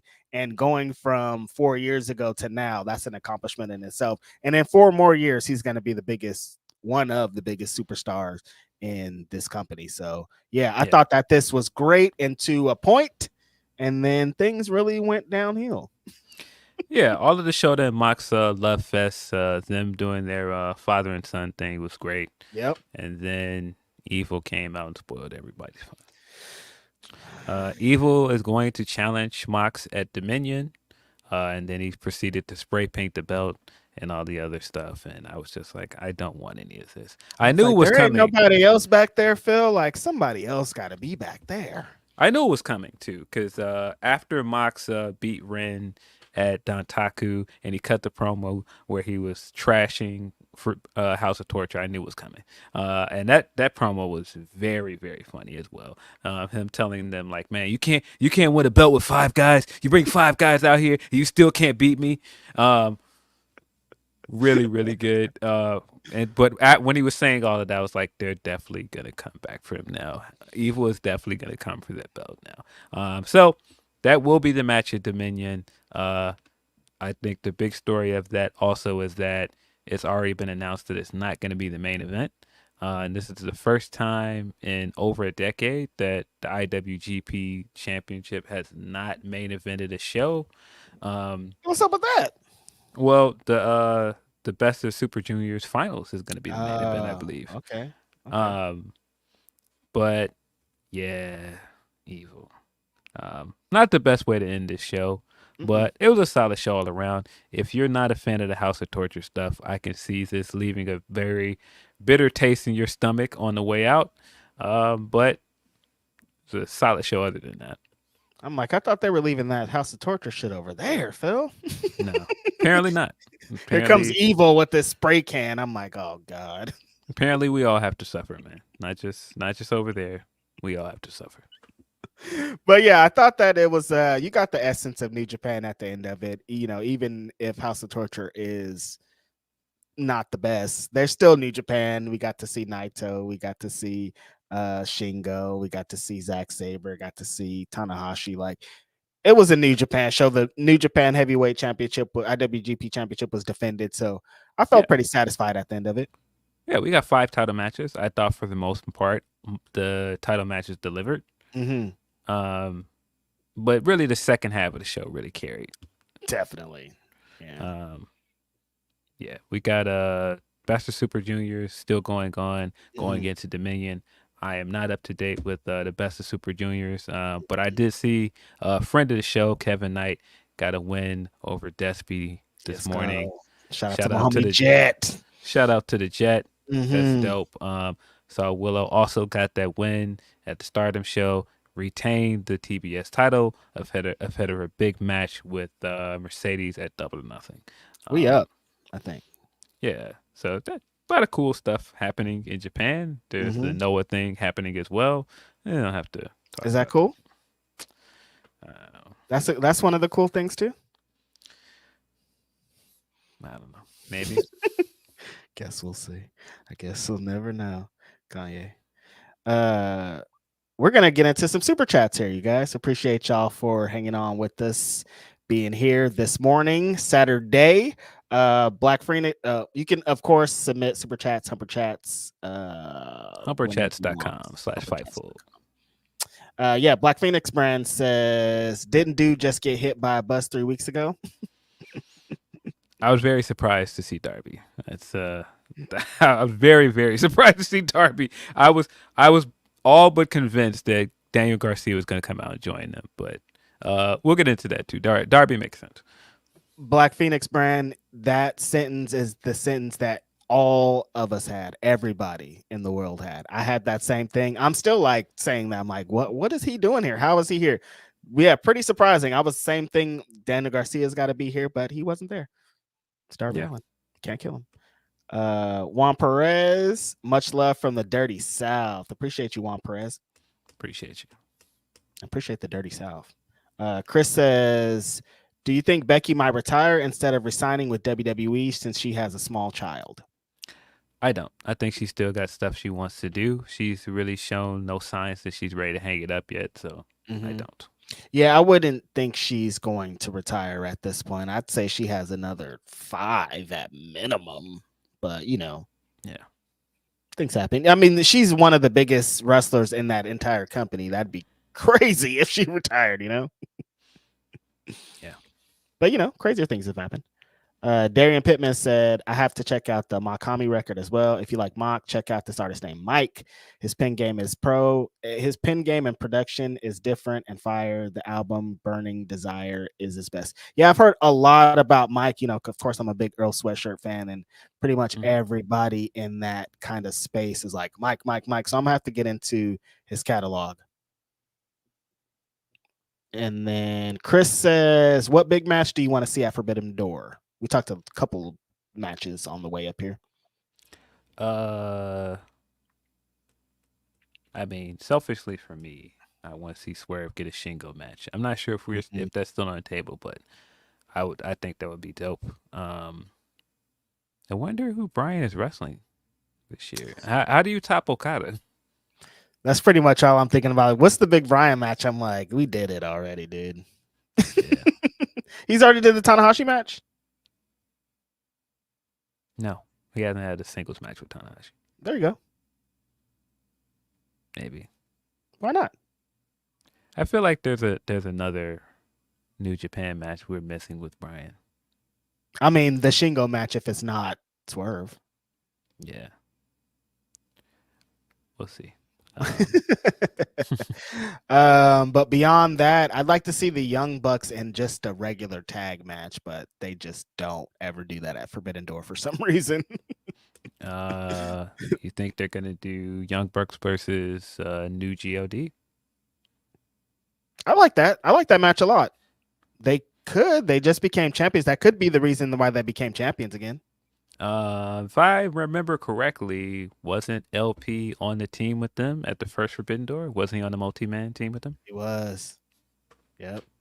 They wore their Bullet Club gear. They did. Oh, okay. I like that match.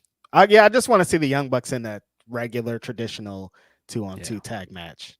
I will continue to campaign for Naito versus Orange Cassidy until someone makes it happen as well.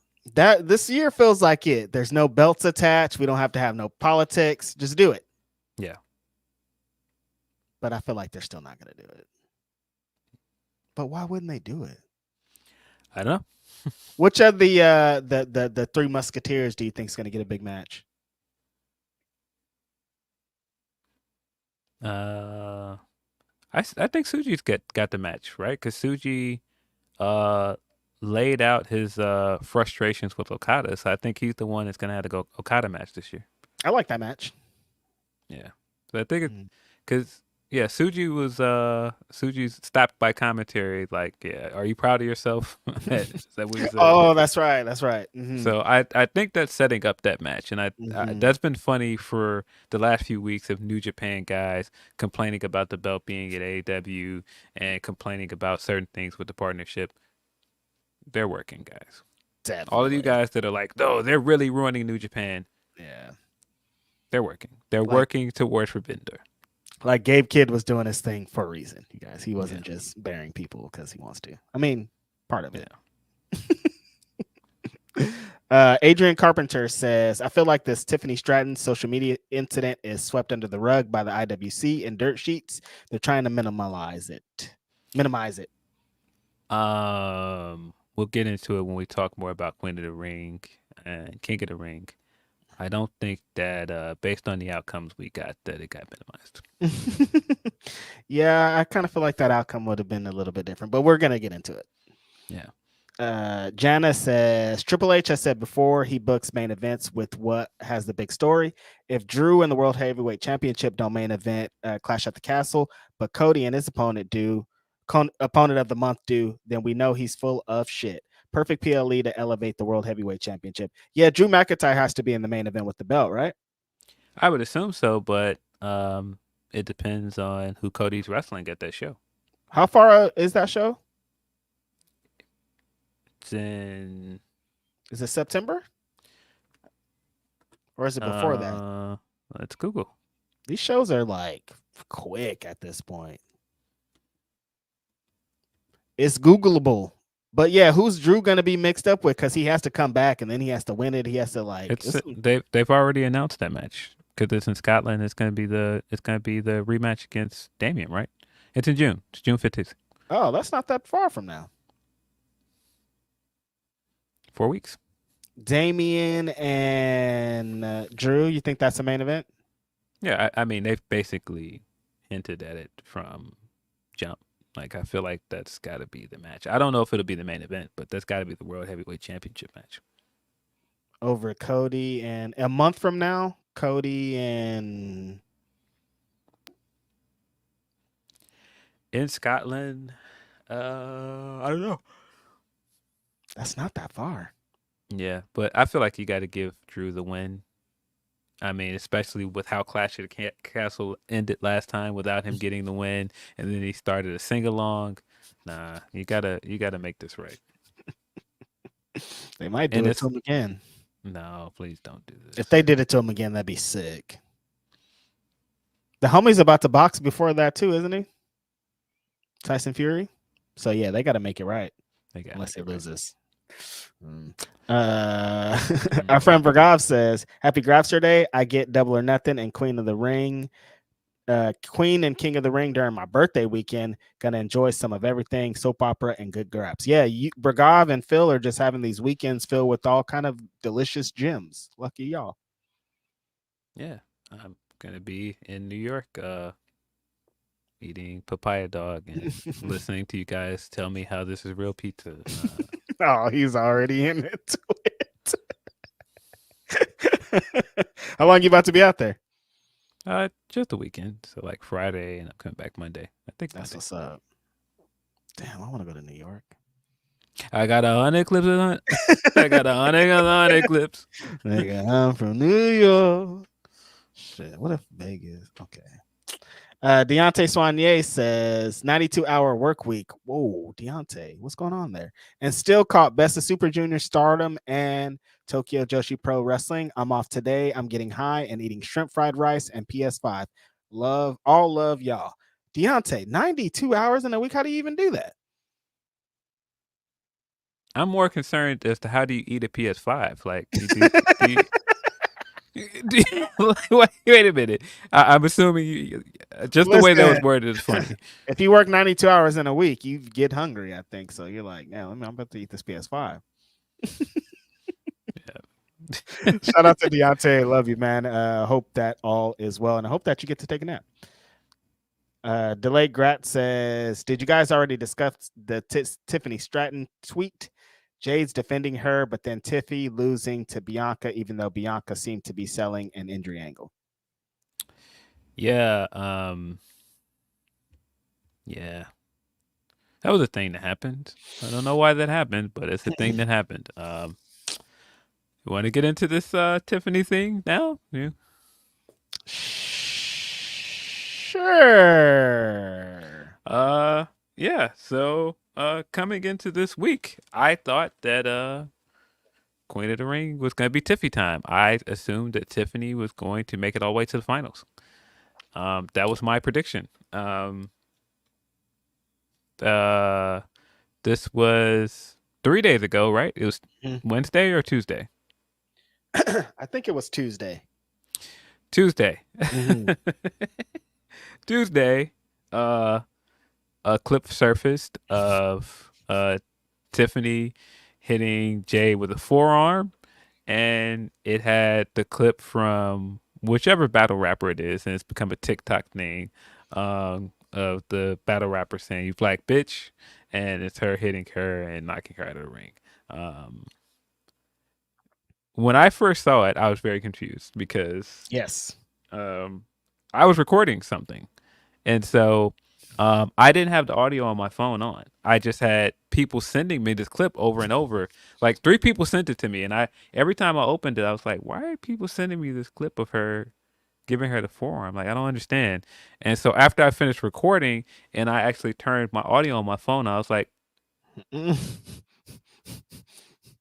Oh. "Why did she do that?" Why did she do that?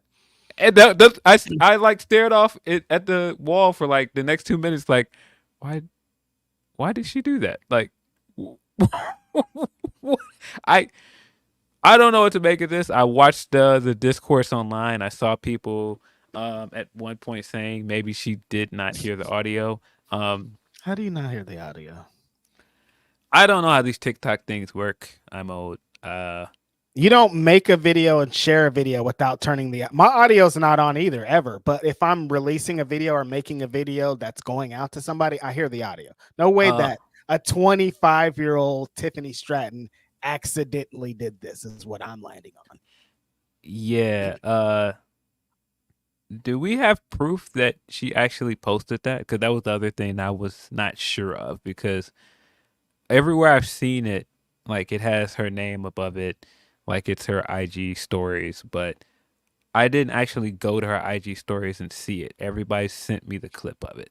Somebody like screen recorded it being her thing or something. So we're all assuming at this point that it's a real video. Meltzer talked about it in the Observer, being like, this thing happened and she's attached to it and all of this. So I think it's real. Yeah. Now, of course, I'm not trying to be facetious here because we have seen people, falsifying these things, falsifying people's like IG stories, falsifying Twitter posts and things that are and to make people look bad. So I didn't know. That was my immediate thought. Like, where did this come from? What does this mean? That's so wild that she made that black bitch. Come on, dude. That's crazy. I don't know why she would do that. Why would she share that, dude? I mean, she could look. We don't know. Somebody said that Jade defended her. Like she could be one of them. She could be in the back, getting down, glamming it up, having fun, and that could be the way that she talks. But it can't be. Do you think that someone black showed her that and yes, and they thought it was funny and then she shared it? Yeah, exactly. Cause that for a second I thought that was like maybe behind closed doors somebody like made this or showed her how to do this thing on TikTok because if people don't know where that clip of the audio is from, it's like I said, from a battle rap thing, and it's like, a very like TikTok thing, and that's not something she would know. But I could see someone black knowing what that's from and like making the TikTok things. But the only thing that's wrong with that theory is that the optic of it is still very awful. The optic is terrible. No matter how you spin it, it's like, well, I don't care how we got here. We're here. And what? This is crazy. You can't do that. You can't say that. Like, who am I? Like, you could go into everything that it represents, everything that it is. Like, it's crazy. It's crazy. Yeah, I don't want to even speculate about anything because there's too much here we don't know, but boy did that look bad. It looked really bad. This was a very poor choice. Clearly it was not up long because it's gone. Because again, I couldn't even go to her story and see it for myself. But yeah. Wow. That's a thing that happened. Yeah. Now on the level of 0 to Tessa, where does this land? Nah, whoever that sent you that, whoever made that clip of her coming out to her music, and it's like it's Tiffy time, and then it morphs into Tessa. Tessa's music. I didn't show you that. You didn't show me that. Now, we're, but yeah, is it over for Tiffy time? I guess that's my that's my question. I don't know because there's so much. Again, I don't want to jump to conclusions here. Let's jump to conclusions and say she shared this. Well, I mean, there's an intent behind sharing it. I just don't know. I just don't know enough to jump to any conclusions and call her any this or that. I know that the rumors of her being MAGA are out there. I know that there are other things attached to this that don't make it look good. I didn't know she had them ties. I didn't know she had mob ties too. This is crazy. Yikes. What they doing down there? Yeah, so I don't know, man. Her and Nikita Lyons doing the damn kid and play dance to.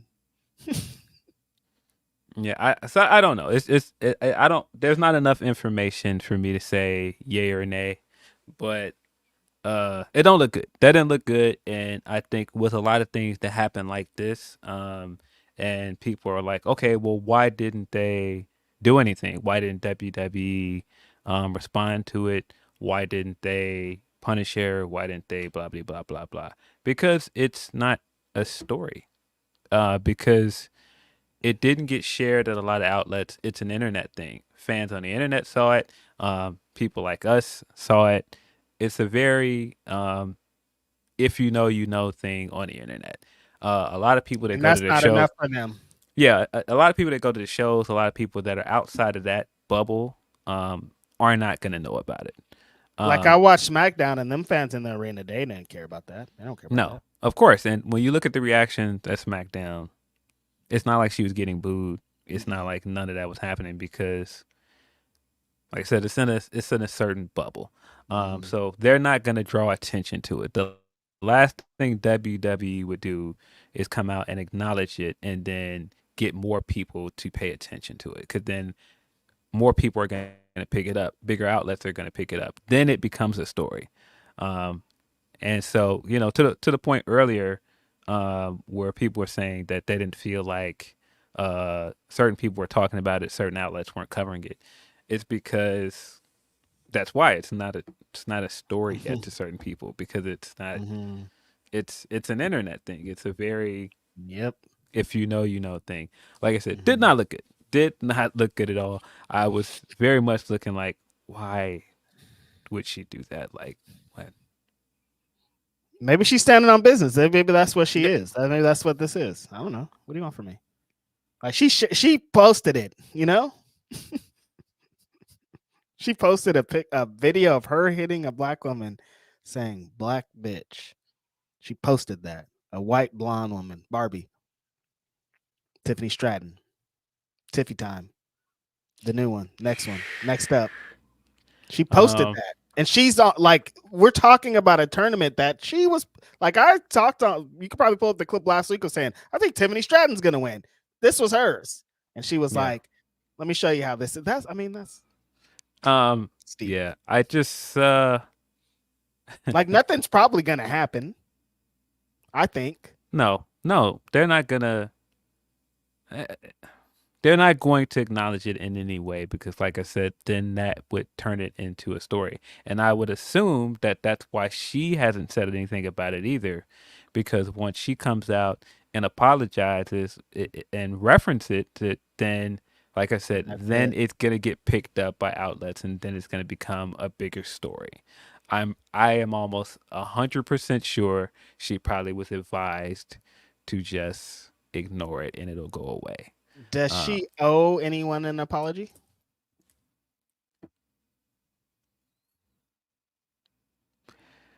At the very least, she owes people an explanation. Because, like I said, the optic of it looks very bad. The optic is insane. That's why it's like, it has to be acknowledged. Like, you can't just be like, it's been 2 weeks, you haven't said anything. Like, because I think it's irresponsible to not give an explanation. Mhm. But with how quickly it was taken down, and how PR and internal handles these kind of things, I 1,000% think they told her, don't talk about it, don't acknowledge it, just let it blow over. Mhm. Like what thing? Yeah. Well, remember that thing that happened? What thing? Nothing happened. I wasn't even there that day. That's not good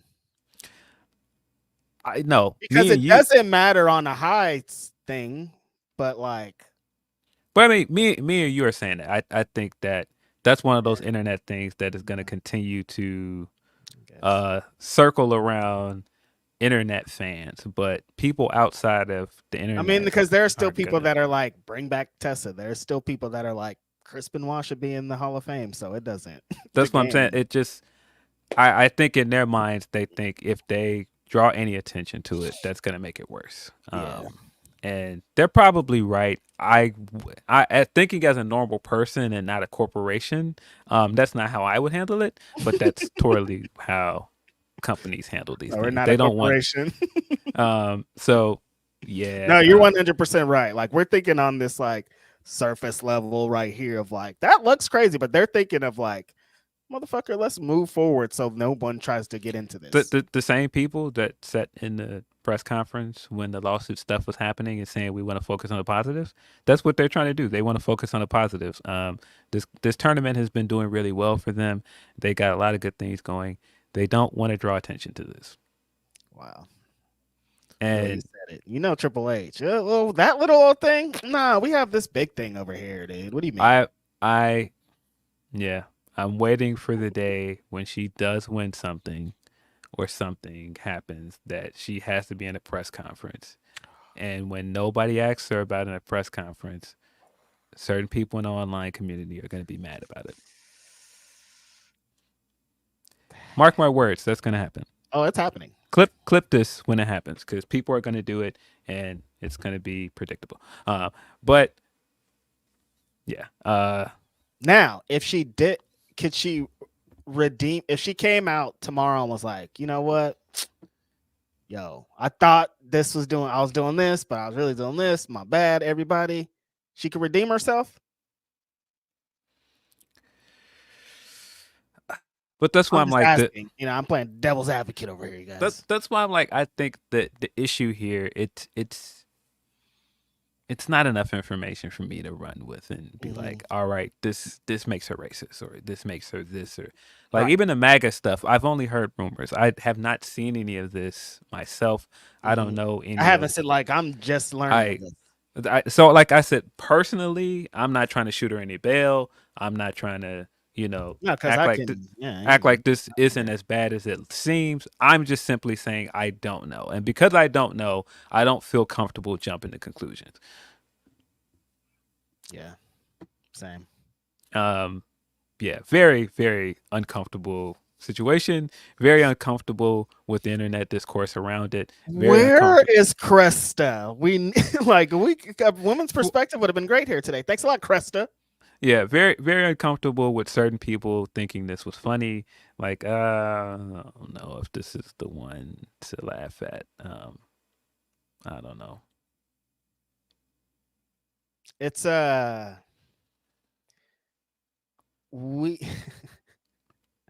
I'm not there was parts of this that I was laughing, but it's like I laugh in the face of shit like this all the time. It's just Oh, like there you are know what I things mean? about the situation that I think are funny, but the her putting it out in general, no. But like no, I sometimes like when a racist things happens, I'll laugh. Like I've been in situations where I'm just like, I can't believe this is happening. You know what I mean? Like it's not like I So, think this is funny. It's like what is happening? You know what I mean?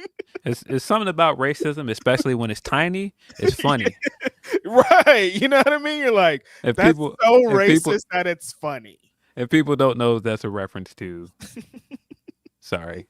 But yeah, I've definitely been in those situations where I'm like, I can't believe this is happening. And I don't think this is funny. I'm like, I can't believe this.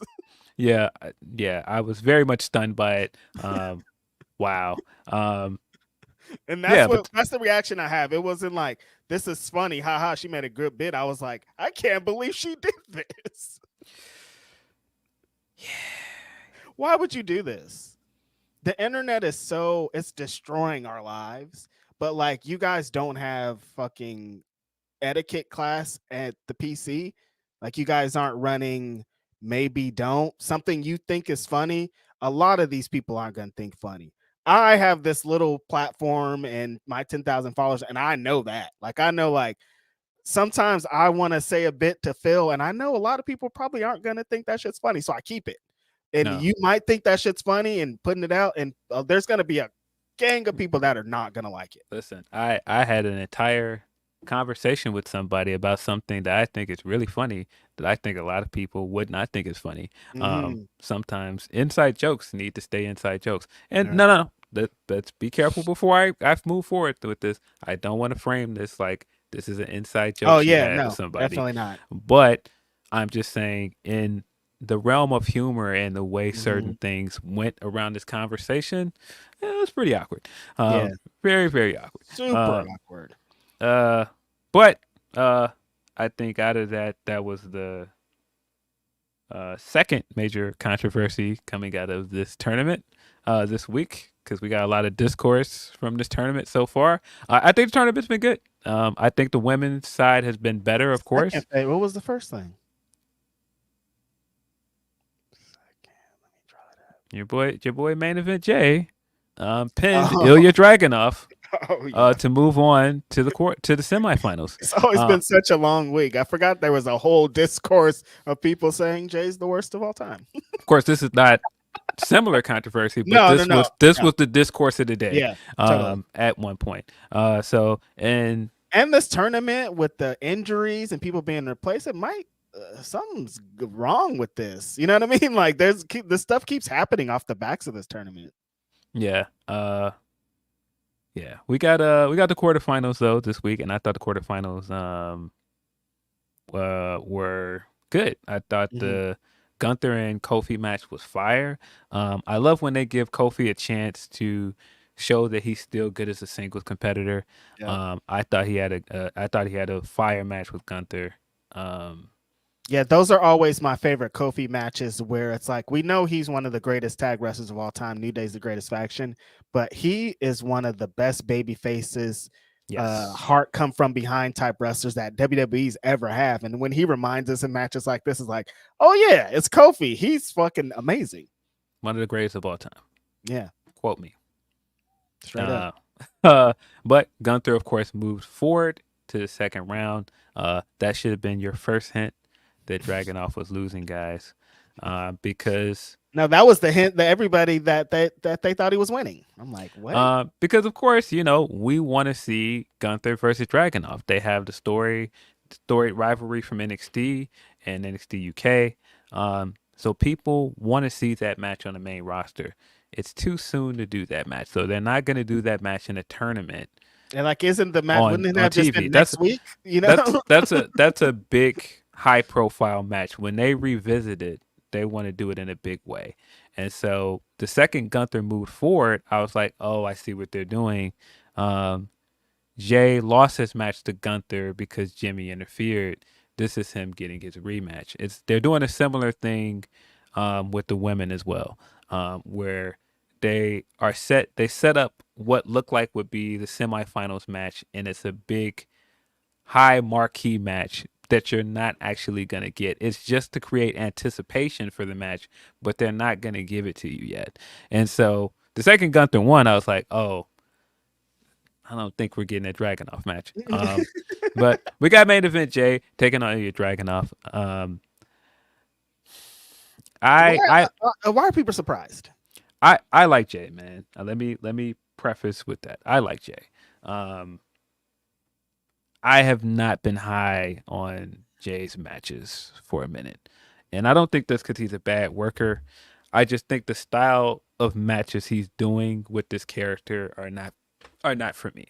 I also just think that there was a way to get here without setting up a guy like Dragunov that just got to the main roster and people had high hopes in, and immediately kind of cutting his legs out from underneath him.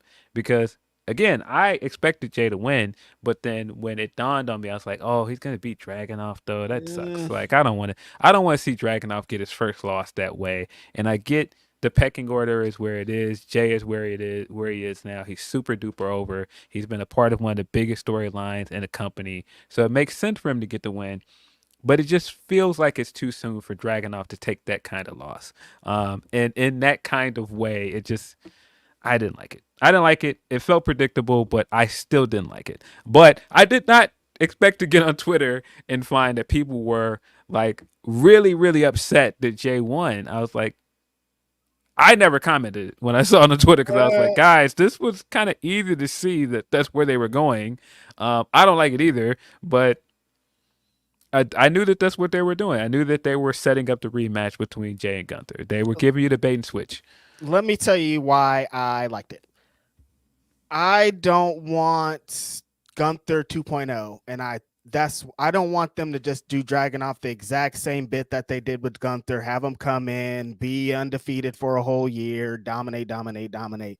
Boring. I think Dragunov is such a strong fucking wrestler that he could take 100 losses, and after every loss, he's right back up. He can lose, like he lost, and like the next time he has a match, he's going to be back up just because that's how strong matches he has.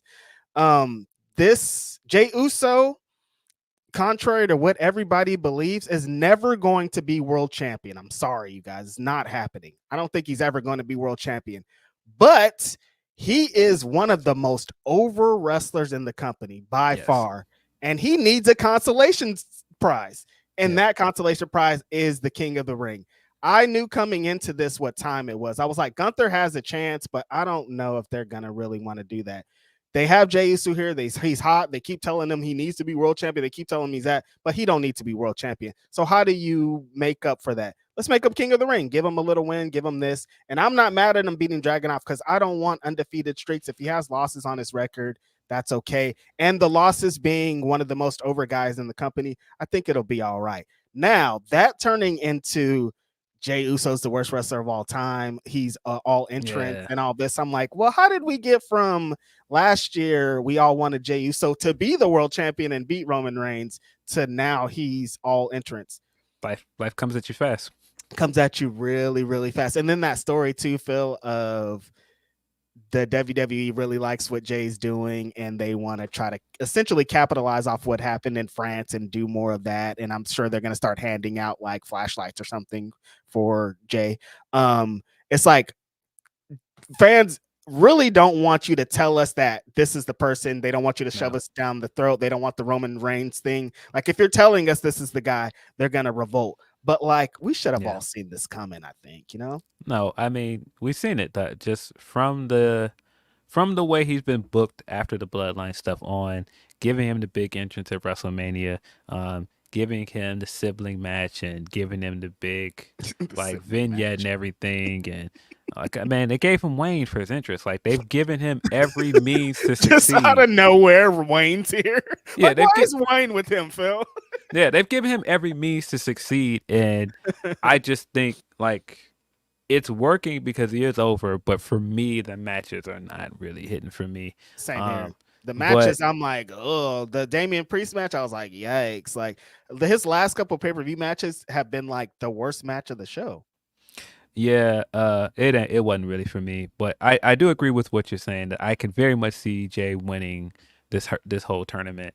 Um, but yeah, the Yeet stuff has been it's It might been become worse than what. And I thought like I it's don't know been if you can get over. into that territory. Yeah, it's been overdone for me. Like I said, I very much felt like once Gunther moved on to the next round, that Jay was probably going to be his match. Um, Storytelling, brother. yeah, and it's setting it up now that Jimmy's not in his way. Can he beat him? That's the story. Um, and I think Damn, he he's gonna could. be dragging off and Gunther though. I didn't think about that I aspect, which think he could win that match, but I also wouldn't be surprised if Gunther wins and moves forward as well. Mhm. It I makes get more sense for Gunther to be the one, but I feel like they might give it to Jay as a consolation prize. yeah. But yeah, I wasn't as upset as Twitter was that he won, because Twitter was upset. I was just kind of like, oh, this sucks. Dragunov came straight up and lost. This felt very much like what Vince would do with a call up straight Definitely. away. And the other reason why it doesn't make sense for Dragunov to win is not just that it's too soon to do that match, but the story of Dragunov in NXT is that Dragunov was Gunther's kryptonite. He was the guy that finally beat him and ended his long title reign. So if you're building Gunther's ascent after the IC title reign and you're trying to build him up, it makes no sense to put him up against a guy that has had his number before. Run him against his kryptonite on his way up. Why would you do that? Like you immediately undermine that this is a guy that has his number that can beat him if Gunther beats him in their first matchup. And then if you just have Dragunov win, you burn out the story that you can tell of him dodging Dragunov on his way to winning the world championship. Right. Yeah, So I think it's just not time. They're trying to get to the story too quickly, and this one has some legs on it. And like, Yeah. you don't want to just burn it out on a random episode of Raw. That'd be crazy. You're not going to do that match on Raw. But yeah, we got Randy This is Orton. not over for Jay, is what you're saying, Phil. No, it's not. I like I said, I like Jay. Me too. I say that I like everything he's doing on TV? No. But I do like Jay as a wrestler. I am ready for him to get back with Jimmy and be a tag team. That's it. That's all. But and I think they're gonna be way bigger when they get back together. When the Usos reunite, they're out of here. It's only a matter of time. Way bigger than they ever were, honestly. Yes, absolutely. They're going to be way, way bigger than they ever were. And I have more thoughts on Usos. I'll put a tag in. On the SmackDown side, we got Randy Orton versus Carmelo Hayes.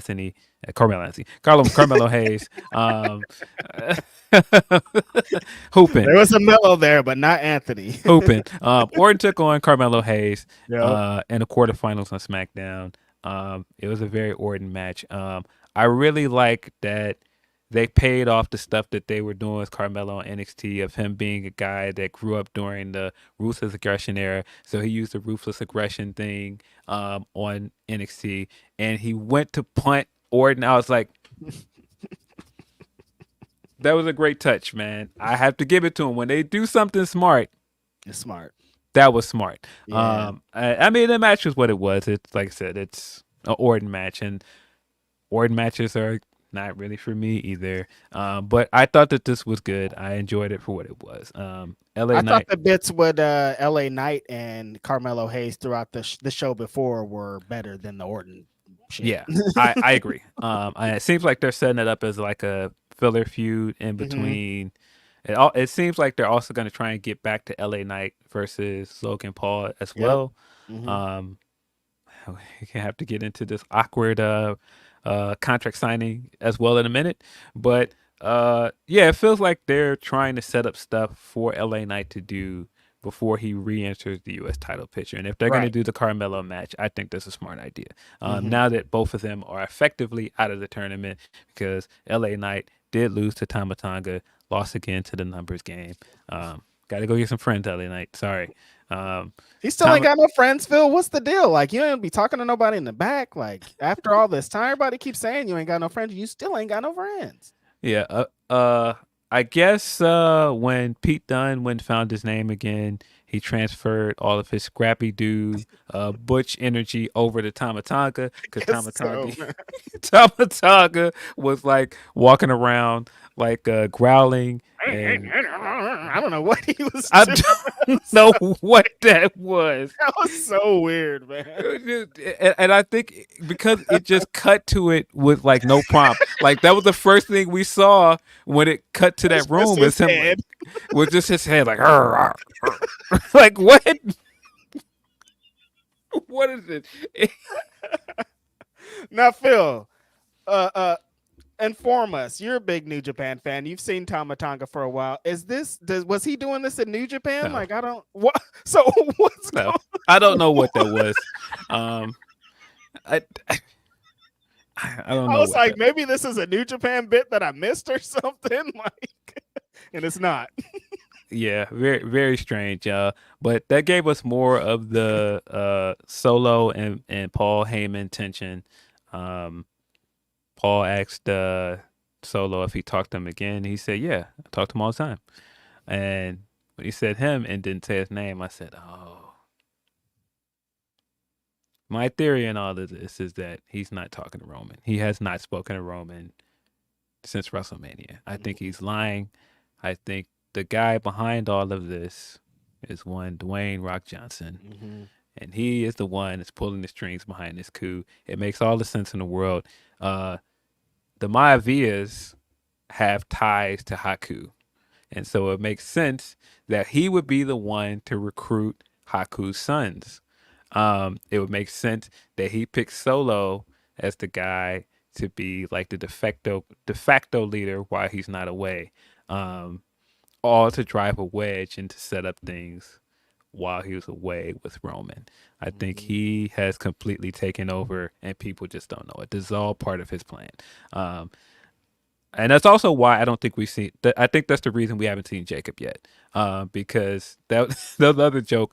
When I was sitting watching this Jay thing, I was like, "Man, where's Jacob? Man, like, Where is Jacob? Get us some Jacob in ring stuff, because when he gets over there, man, woo, it's gonna be different. We ain't got to do any of this catchphrase gimmicky stuff. Just give us the matches." But I think that's why we haven't seen Jacob yet, because I think people are assuming that Jacob's gonna come in as the next like big bad that's gonna step in and be in the running for the tribal chief. I don't think that that's what Jacob's gonna come in and do. I think Jacob's gonna side with the faces. I think he's gonna side with Roman and the Usos. And the reasoning is, he said on record, the thing that inspired him to wrestle, the thing that inspired him to turn his life around, was seeing the Usos debut on WWE television. When he was MLW World Champion and he was going on that run, it was concurrent with Roman and the Usos starting their run as the Bloodline on SmackDown. And everybody was in his messages and everywhere being like, "When are you going to be in the Bloodline? When are you going to join the Bloodline? When are you going to join the Bloodline?" Every single week. Yeah. And unlike Tama Tonga and Tongaloa, he's actually blood. He's actually related to them by blood. He also in MLW was in a tag team called Samoan SWAT Team, which was the SWAT team that Paul Heyman managed in WCW, which who was a member of that? Rikishi. Rikishi was also the person who told us online that he was a free agent. I don't think that Rikishi, and it was Rikishi and Jacob's dad, right? No, it was who was the other guy in Samoan SWAT team? Wasn't Samu? it wasn't it Samu? Huh. Somebody correct us in there. There's a lot of connections here. Yeah, but anyway, just his connection to Rikishi. Rikishi trained him. I think when Jacob doesn't have a wrestling dad is the thing. Yeah, when the Usos get back together and when they eventually have to make up with Roman, because that is going to happen, and I do believe Roman is going to turn face. The guy that's going to be on their side in the WarGames match is going to be Jacob. Another tidbit, fun fact here: when Jacob turned face, what match was it after? A War Chambers match. After he ended the Contra stuff over there in MLW and he got jumped by those guys, that was a War Chambers match. I think he's going to debut by Survivor Series, and I think he's going to be on the other side. That makes sense because he is actual Bloodline. I'm curious how they're going to do the heel faction for WarGames, because I do not believe that The Rock is going to be in that match. No way. I would have to assume that there are going to be 4 members from that side of the Bloodline, and then there's going to be 4 members from the other side. Well, there's some young bulls on the indie circuit that could be up there, but I don't know. You think Lance is pulling up? Lance is going to be. I don't know if they're going to get all that. They're gonna. Or Zilla's thugging outside too. They're gonna go get Zilla or somebody. Somebody can fill that role on the other side, but I don't. Or Hikaleo still. Hikuleo does make sense. Hikuleo is going to be a free agent soon. So maybe by then he'll sign and Hikuleo will also join them. You're probably right. It's probably going to be Solo Sikoa and the Tongans versus OG Bloodline and Jacob Fatu. Mm-hmm. That's my guess. That's pretty good. OG Bloodline's gonna stomp him out, but good for them. No, OG Bloodline coming out with Jacob is gonna get a crazy pop, bro. Definitely. That's gonna be like bananas. Mm-hmm. But yes, I don't know what the hell they're doing with Tama Tonga. I'm gonna watch that video probably 20 more times today and laugh. So I mean, the funny thing about WWE, every time they do these things and we laugh at them and go like, "What are they doing?"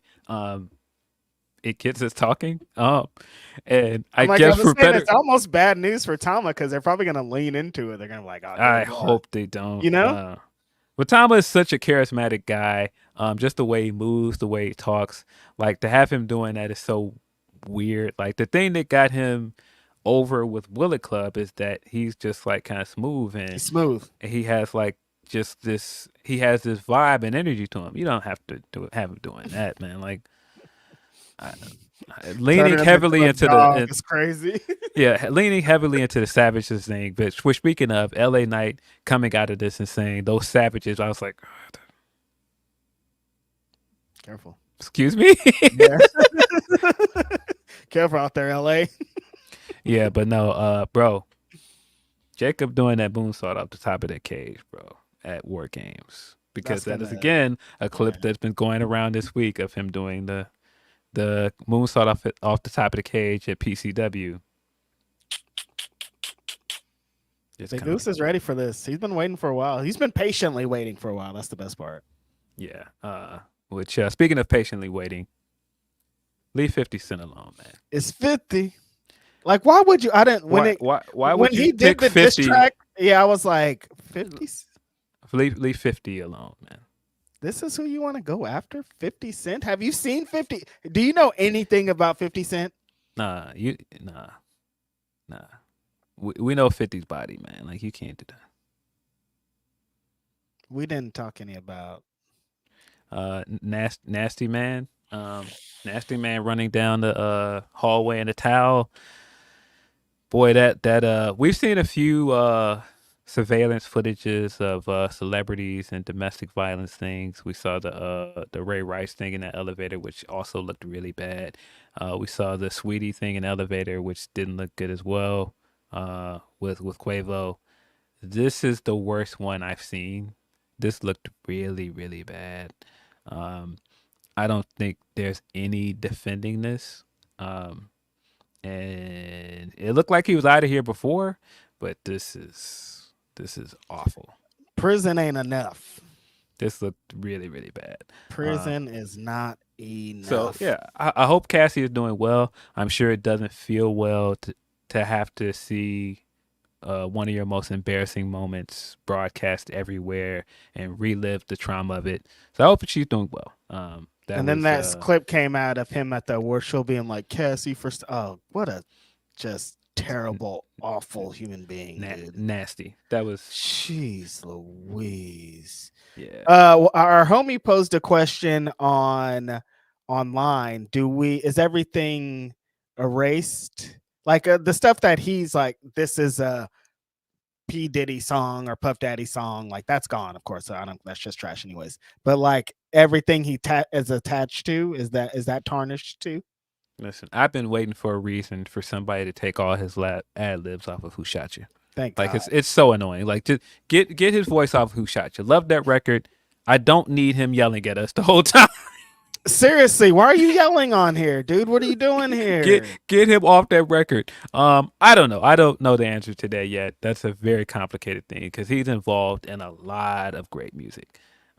He killed hip hop in 1997. That son of a bitch. Hip hop recovered, but it had never the same. I'll never forgive him. Like I've never liked him since 1997 when he killed hip hop and Biggie and Tupac. So Like, how does he keep getting away from this? He can't get away with this anymore. Allegedly, we don't. Cannot get Allegedly, away with this anymore. allegedly, we don't know that. Allegedly, yeah, allegedly. We don't know that. Right. We do know that he was a scumbag for this stuff with Cassie, but we don't know that he got anybody killed. Just documentaries and documents and So a long-going conspiracy theory, but we don't know. No, we don't know. I don't know. But terrible human being, throw him underneath the jail and then burn that jail that he's in underneath. Because like so many lives that he's done this to that they have to live with it forever. Like it's not just Cassie, Kim Porter, rest in peace. Like imagine the trauma that she was put through. Yeah, I saw some wild rumors about stuff he's done with Kim Porter. None of it is substantiated, but boy, it sounds awful. Yikes. Boo this man. On the other side of the tournament, I think the Queen of the Ring tournament has been much better than the men's side. I think the men's has been good as well, but I think the quality of the women's matches have been better. They have. It feels fresher for some reason. I don't know what it is. Man, especially on SmackDown. I think the SmackDown matches have been hidden. When Bayley came out this week and was saying, this is the sign we should do Evolution 2, I was like, might have a point because these matches have been hidden. Points are being made for sure. You can't keep telling me that you can't fill up a whole show when you can fill up a whole tournament and you can do weeks of good television off these matches. Then you can do a pay-per-view if you really wanted to. Exactly. But I have no doubt that they'll make excuses to not do it again. There's with the format and how they're doing and these overseas shows and how things is, it doesn't make sense that they don't do it. Like how you guys have all the resources to do it, and you're saying again with this tournament that women's wrestling is hot as hell. Why aren't you not just doing it? Do it. Make it like the network doesn't exist anymore. But just make it like just a special. As many things as you can just throw on TikTok. You can just do something and put on. They TikTok. Got speed on the like. There's no way you can't do this in some kind of cool format. Yeah, I would love to see Evolution come back. And I've been saying that since the first Evolution because I really enjoyed it. But I liked your thoughts on the Jade thing and how they handled this though. So I'm glad we're getting to this part. Smackdown. I thought the EO and Bayley Shayna Baszler match was really good. One of Shayna's best matches in a long time. Yeah. I mean, EO's EO, so not shocked. And they also have great chemistry. They have history together from their Stardom matches and some of their matches before this. So not surprised that it was good, but I thought it was very good. Not for nothing, I thought the Lyra and Zoe match was solid too. I thought Lyra looked good. Was really surprised to hear people in the crowd are catching on to her theme song and doing a woo. I thought that was cool for her. I don't know what to make of the segments with her and Liv and Becky. They're a little awkward at the moment, but I'm glad to see that Lyra is in the middle of a big storyline. That punch that Becky hit Liv with, bro. Weird. Yeah. What was that? Oh. It's like she hit her in the neck. It's like a little big sister hitting a little sister with a punch. Yeah. But Io Sky moved on to the next round, and she's going to face Lyra Valkyria in the semifinals. That's going to be hot. I think that's going to be hot, and I think that's to continue to build the storyline of Damage Control and Becky, because I do think Io is going to win that match and move on to the finals. On the SmackDown side, we got Tiffany Stratton versus Bianca Belair to open SmackDown. If people think that they don't know about the response online to that clip, I think opening with that right away and getting out the way kind of seems to insinuate that they do. And I think that the way they handled the match is very interesting, because going into this match, Bianca has been working this knee, and they've been making a point to point that out. And so coming into this week, I had the same feeling I had with the Gunther and the Ilya match. They're not just going to give you Jade and Bianca right away. No. That's a big match that they're saving for a big moment. They just put them together as a tag team. You can't tell the grudge match story yet, but they want to build anticipation for it. So that's why they're making you think they're going to give you that at this point and snatching it away. They're doing a bait and switch for a reason. And You so, forgot about there was a couple bits coming into this match too, because when the Tiffany Stratton thing happened, there was a lineup of what was going to happen to SmackDown, and that match was featured. And then for a it was couple taken of off. time, it was taken off, and then it was put back on. And then another funny bit happened between that, where for some reason everybody thought Bianca Belair was pregnant. Yeah, that was very weird. Angelo at the time of his life with it tweeting. That was all very funny. Angelo was the MVP of that entire He situation. was. But yeah, just the handling of the where it was on the schedule, and that's also Mhm. why I think it being the first match was intentional. They wanted to Yeah. get it out of the way. So you're And not thinking of the whole show. What are they going to do with Tiffany Stratton? This is what we're doing with Tiffany Stratton right here off rep. yeah, I thought going into this, it's too soon to have Jade take a clean loss. And so it made sense with the injury angle that they were working. I thought that Tiffany was going to win. I thought that before that clip came out, and I was like, oh, they're in trouble now because now they have to make a decision. Um, do you reward Tiffany after that and give her this win? Or do you give Jade her first loss? And I think we saw with both of these matches, something changed. I can't say that for sure, but just a hunch, something changed here because they were emphasizing that injury, that knee thing going into this match the whole time. And have your heel that's an opportunist not work that knee and use that to win.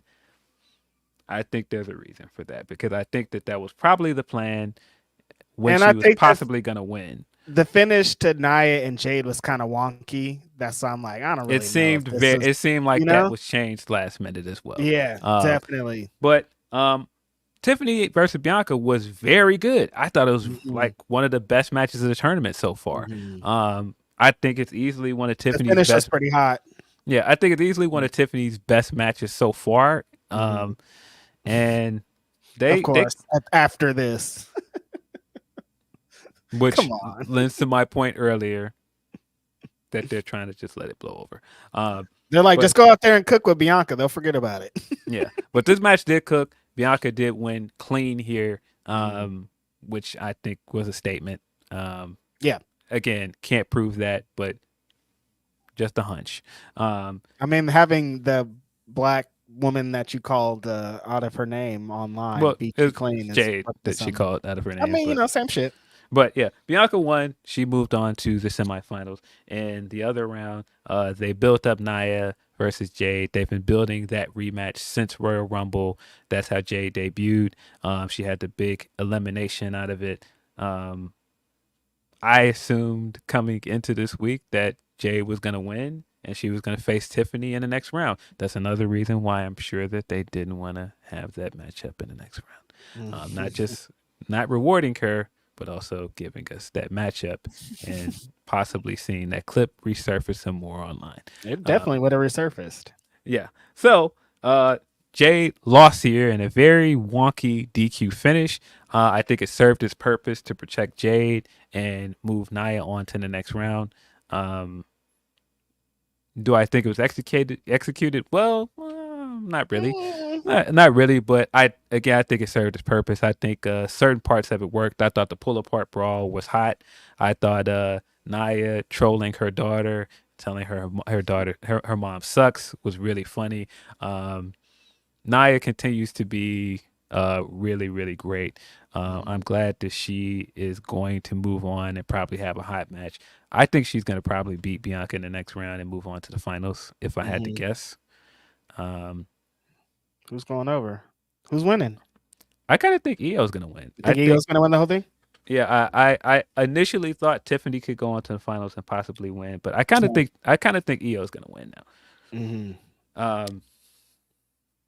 But yeah, I thought the women's matches have been great though. Beyond this dumb controversy that happened with the SmackDown side, I think that everything has been really glaring. Especially, I keep thinking back about the last time they had it, the show where I yelled about where I left Raw and Vince McMahon, this is your last chance and all that.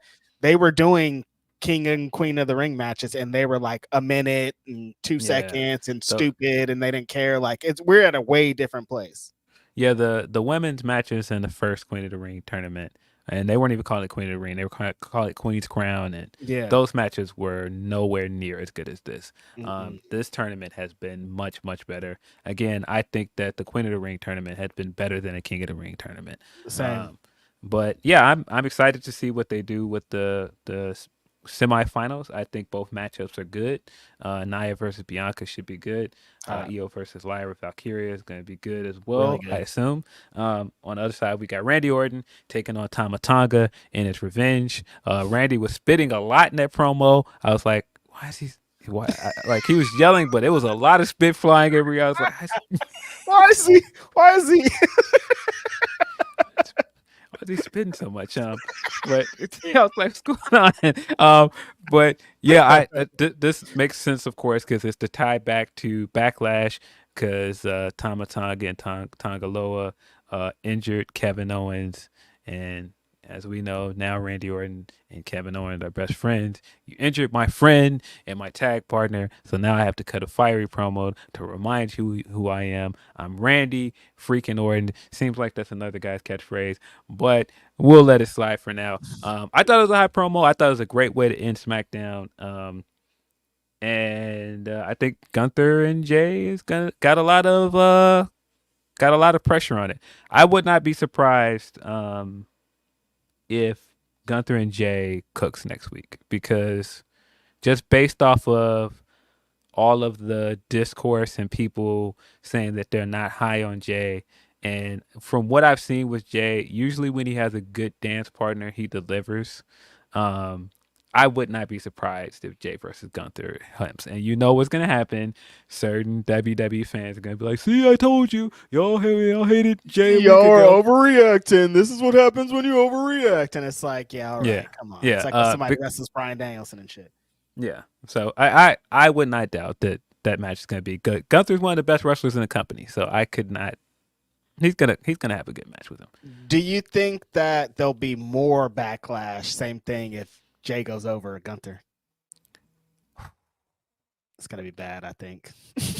I don't know, man. I think Gunther's winning though. I can see Jay winning as well.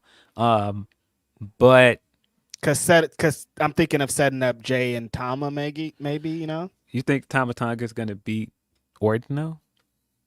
Yeah, I don't think he's gonna beat Orton. No, unless they use the numbers game again. Maybe. Because then what's the finals? Orton and Gunt? Yes. That's what I think. But I could be wrong. You could be right that this is leading to Jay versus Tama Tonga. And that's the way to get Jay involved with the Bloodline stuff again. Yeah, so you get him back. Yeah, you're probably right. Yeah, you're probably right. But yeah, so far so good. King and Queen of the Ring tournament culminate next weekend. Counter programming us again on Saturday. Not sure what we're gonna do with that. You will be in Vegas. I will be at home. There are already people trying to get me to make plans that Saturday. I'm just like, I wasn't supposed to be here, but sure. I don't know what we're gonna do. We'll figure it out. Yeah, we'll figure it out. You've got some more AEW, WWE news to get into, but first let's get a word from our sponsors and then hop into some Humper Chats. Yeah. BetOnline.ag is the official betting partner of Fightful. 100% of the time when you get the odds from Fightful, they are coming from BetOnline.ag. And it's not just wrestling, it's not just MMA and boxing. It's football, it's basketball, baseball, hockey. They have the earliest lines. You can bet big with the high limits and rebet functionality. They have the fastest payouts with winnings paid in minutes and the industry's best bonuses on every qualifying deposit. They've been trusted for 25 plus years. It's not some fly-by-night company. BetOnline AG has been there. They've done that. In addition, they're trusted by millions. They've got VIP rewards programs and a ton of popular games. BetOnline.ag BetOnline.ag. That's where I go to make my bets. That's where I suggest you go to, my friends. Please just bet what you can and bet responsibly. As always, bet responsibly. But if you're looking for a place for your betting needs, betonline.ag is the place to go. Before we get into more fun stuff to talk about, have to get into more nasty people being nasty. We got the latest development in this lawsuit stuff with Vince Kennedy McMahon, because WWE came out and supported his motion for arbitration. I don't think that that's really shocking from a business standpoint, but it's an interesting visual. Distancing yourself from him in one breath, but then also supporting his motion. It looks away.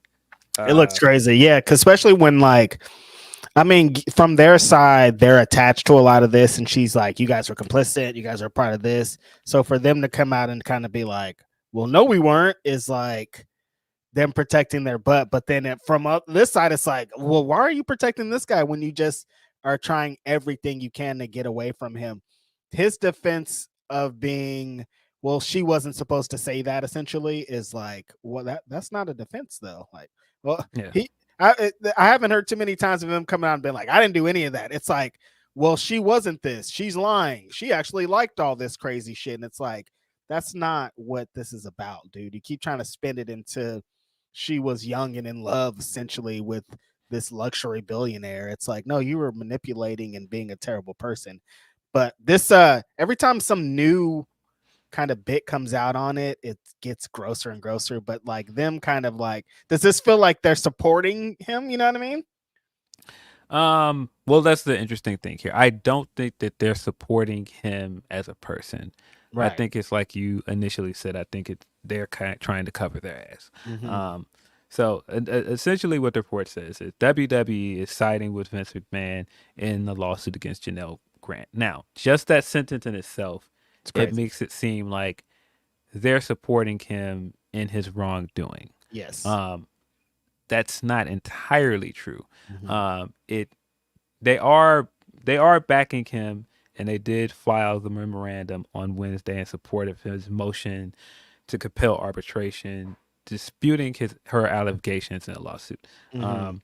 But I think it's important to actually read the articles and read what's actually going on here. Totally. Their point of conflict here is essentially that she had already agreed to take the settlement. She had already agreed when she signed an NDA to not talk about this. She had already agreed to the payoff. She had already agreed that in writing, if there was a dispute, it wouldn't go to court, it would go to arbitration. And so their point essentially is this should be handled in arbitration. It shouldn't be handled in court. Mhm. Now, the issue here is the same thing as I was saying with the Tiffany thing. I don't think it's in the sense of we're defending everything he did here. I think they want this to be out of court and handled behind closed doors because they want the negative news stories to go away. Exactly. I don't think it's that we're in bed with Vince and we're supporting him. Eventually he'll end up back here. I do think they're still out of the business of dealing with Vince, but I think they just want all of this to go away. I think that they want this to go back to being handled behind closed doors. Especially if they're handling it off of, we thought you signed something, we thought we weren't dealing with this on a big major scale. We already agreed Mhm. that, you were going to take the settlement. We already agreed in writing that if there were some misgivings here, some mishandlings here, it was to be handled in arbitration.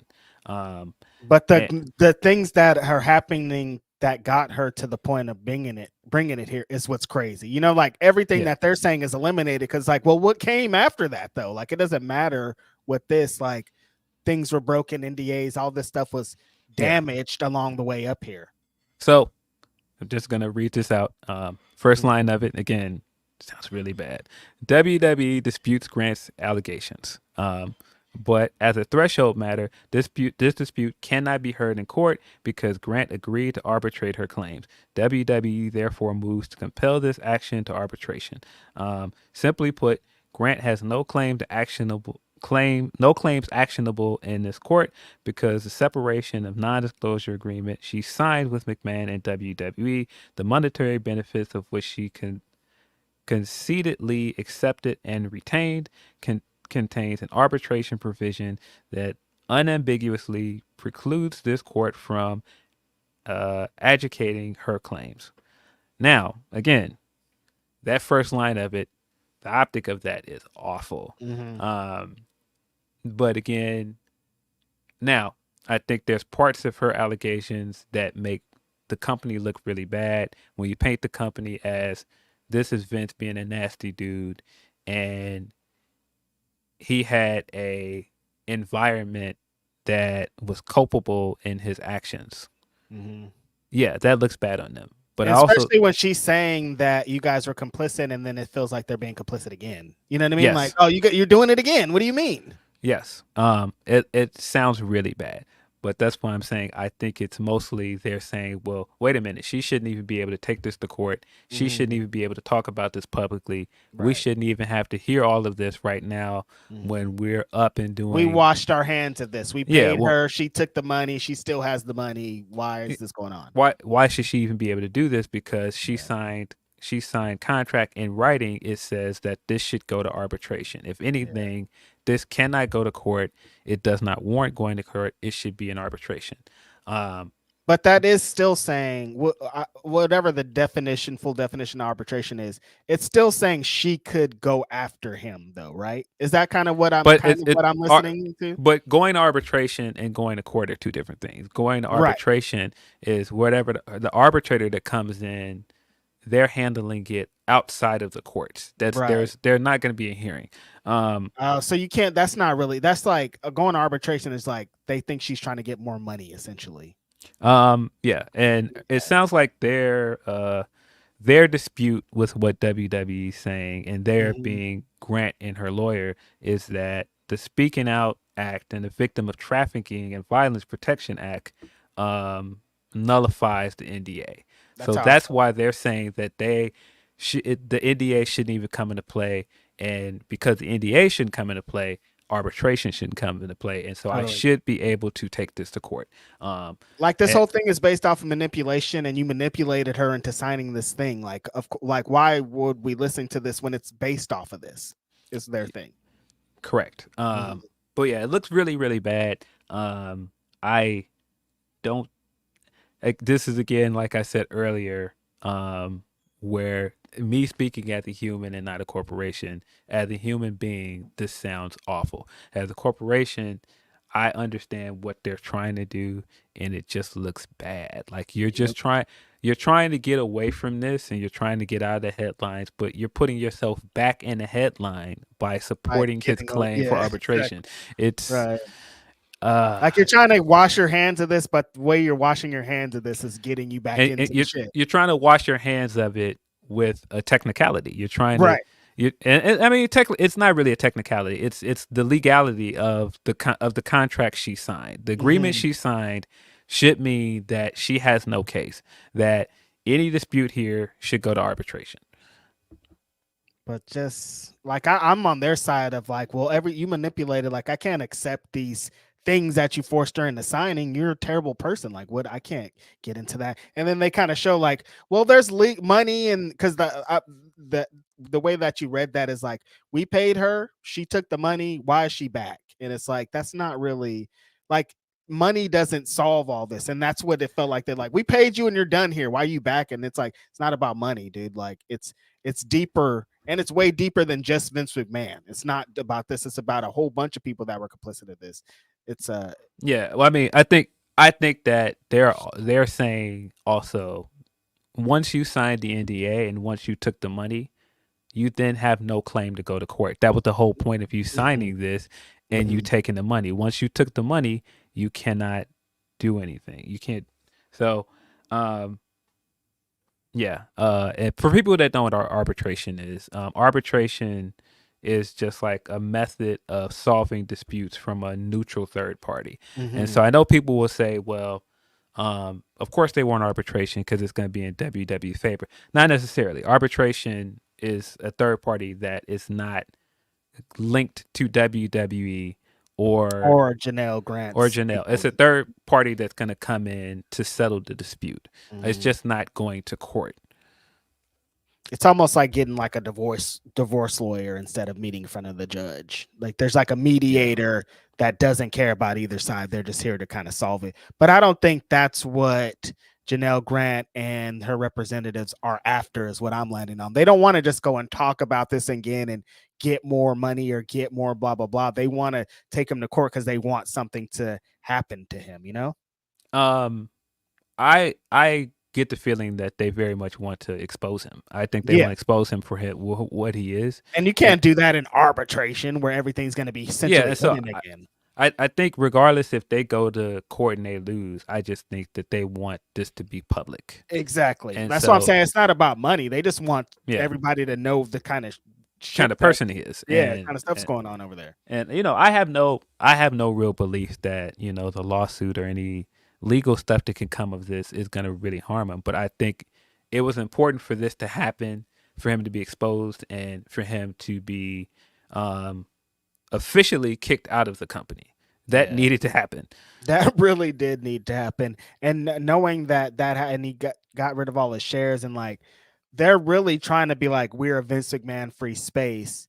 So that part of that happened, but there's like so much more. Like if you're in their on their that side, it still feels like, well, like I'm saying, he wasn't the only one. Kind of his structure and what he built is still over there. So that's kind of crazy. So I understand this thing, like I continuously say, hasn't even gotten started, Phil. We'll still has not gone to court yet. And that's why I'm saying they do not want this to go to court, because if it goes to court, it's going to continue to be covered by big news outlets. More stuff is going to come out because of the lawsuit. Right. More stuff is going to come out because of the case, and it's all going to be covered, and it's all going to have Vince McMahon, former owner and CEO of WWE. WWE is going to be attached. WWE is going to be dragged through the mud with this for the entire way. And I think that's the main point in this, is they want this to stop. They don't want it to go to court because they want the negative news stories to go away. It's about the brand. It's not about Tiffany Stratton. It's not about Vince McMahon. It's about the brand. Yes. And exactly. It's the same point I was trying to make with the Tiffany thing, that even if somebody's sitting back there like, this was really stupid, you shouldn't have done this. Hey, but we're not going to talk about this anywhere because we don't want this to turn into this big news story. But yeah, nasty times. It's crazy because it feels like every time I see a new Vince story, it's either he cashed out for an insane amount, or he was owed some money, or some wild Janelle Grant is lawsuit story of him trying to deny WWE and being involved. This is like, I thought we were going to be done with this kind of thing, but we're not close at all. No. This is far from over. And I mean, even if they win their fight and try and compel this to go to arbitration, I don't see that being the end of this. No. Even if they are, we did. You proved it. You didn't prove anything. I mean, I think that assumes that there's just Janelle out there. There's clearly more women. No way. She's not the only woman that was exactly. And that's the thing we don't really be thinking about. Like, we're just focused on the Janelle Grant thing, and it's not just Janelle Grant. Yeah, no. So, yeah. Like, if they get past this one, then the next one's going to try. If they get past that one, then the next one's going to try. So, it's not over for you. Yes. Yeah. Let's get into some super and humper chats. Yes. All right. Corey David says representation in NXT is very solid. Trick doing good. Javion Evans looks good. Obafemi might be the best out of all of them. Lash, Jada Parker are good. Yeah, I've been seeing so many people go on a war for Javion Evans, and I'm so excited. I knew he was going to go up there and cook, but he's cooked even way more than I expected. Yeah, really excited to see what they do with him. You going to watch NXT when it goes to CW? Probably not. I don't watch it now, so why would I start watching on TV? I don't know. They might have a little new swag when they get over there. They're not. Reggie Simmons says, I think I mentioned this to Reg and Denise on the other day, but it's wild how it's basically come down to Team AEW versus Friends of Punk. LOL. Yeah. Yeah, it does look funny, and it looks even funnier that he's not there. Which we'll get into some of that when we talk about Dynamite. Yep. Deontay Soigné says, worded wrong, my bad. I'm going to be on PS5 Tekken 8, not eating a PS5. I figured as much. We're just trolling you, Deontay. Just because you've been 92-hour work weeks, we're just trying to, mess with your brain a little bit. Delayed Grat says, thanks for discussing the tweet with integrity. Oh, yeah, of course. That's all we know. Chaos Control says, because Jay as a character is interesting, but his in-ring, respectfully, is not entertaining down to his finisher being taken from someone else. Yeah, his whole it's like he's doing a tribute act to Roman while trying to pay tribute to his Uso side while also doing something. It's like, it's not connecting. Listen, man. It just ain't gonna hit the same when Big Goose come over there doing spaceman planches. So they're gonna be like, wait a second. It's not gonna hit the same. All these people that are like that whole rumor that people are worried that he's gonna overshadow Solo, bro. He's gonna overshadow everybody not All named Roman. That guy, because he's a better worker than the rest of them. Like, it's just, bro. Yeah, no, exactly what Phil said. Everybody not named Roman is getting overshadowed easily. Like, you don't even think about the problem because there's nothing you can do about it. You're just wasting your time. The only thing would be not involve him, and that would be so dumb. No, he's the right guy to bring in for a lot of reasons. He's a good worker. He's younger than the rest of them. If they want somebody to kind of step into Roman's shoes and be like the next up and coming Samoan singles wrestler, it's Jacob. He's further along than Solo. He's the one. He's the guy. They're gonna be crazy. I think he might be the best worker of the whole family, honestly. Bell to bell, ever. Yeah. I'm from top to bottom. I mean, like worker, like ding ding ding. Jacob. I mean, I'm sure it helps that he's exactly your kind of wrestler. He's a Cali indie wrestler that does all the indie stuff. He's like California, baby. I know. I'm biased. Yeah. Van Twinblade says Tama is channeling Beavis from Beavis and Butthead. He needs TP from his bungo. Bro. He did. That was some Beavis energy. Beavis mixed with the Tasmanian devil. I'm like, what is Tama doing, bro? Right, this nigga was starting an engine. Chaos Control says, what is wrong with Meek, man? I have no idea. Meek gotta chill out, bro. Yeah. Meek arguing. You can't tell him that. You can't tell him to chill out. That's what happened with him and Low. Yeah, that was a very weird conversation. Him getting mad that Low did not tag him. He just said his name. He was like, Meek, you gotta stay out of this. And then he got mad at Low and told him he didn't like his pants. So I don't really like your jeans though. Like, what is that? We were not talking about that. What a weird Meek back is and forth. Weird, dude. He's got to get offline, bro. Yeah, just rap, dude. He's such a good rapper too. Just like stay off of this. He got to get offline. Him jumping in the stuff that was happening with Soulja, which was also nasty. I am glad that Soulja came out and apologized for the match. That was because that was weird. That was disgusting. Like, why would you do that? That was disgusting. Like, I just don't play like that, bro. Like, I don't play like that. There's a line. Yeah, nah, that was disgusting. But him jumping in that and then Soulja Boy tweeting him back was absolutely insane. We gotta take everybody's internet, man. If you have not seen that tweet of Soulja Boy responding to Meek, it is fucking wild. I don't ever know what Soulja Boy be mad at. He was mad at Metro for being in the studio with Jeezy. You in the studio with Jeezy? I'm like, why are you mad about this? That's nothing to be mad at.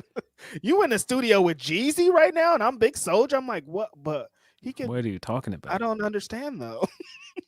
What are you talking about? He was just mad. Jenna says, "Have y'all seen the YouTube rapper Beef?" LOL. I have not. Mm-mm. There's too much going on.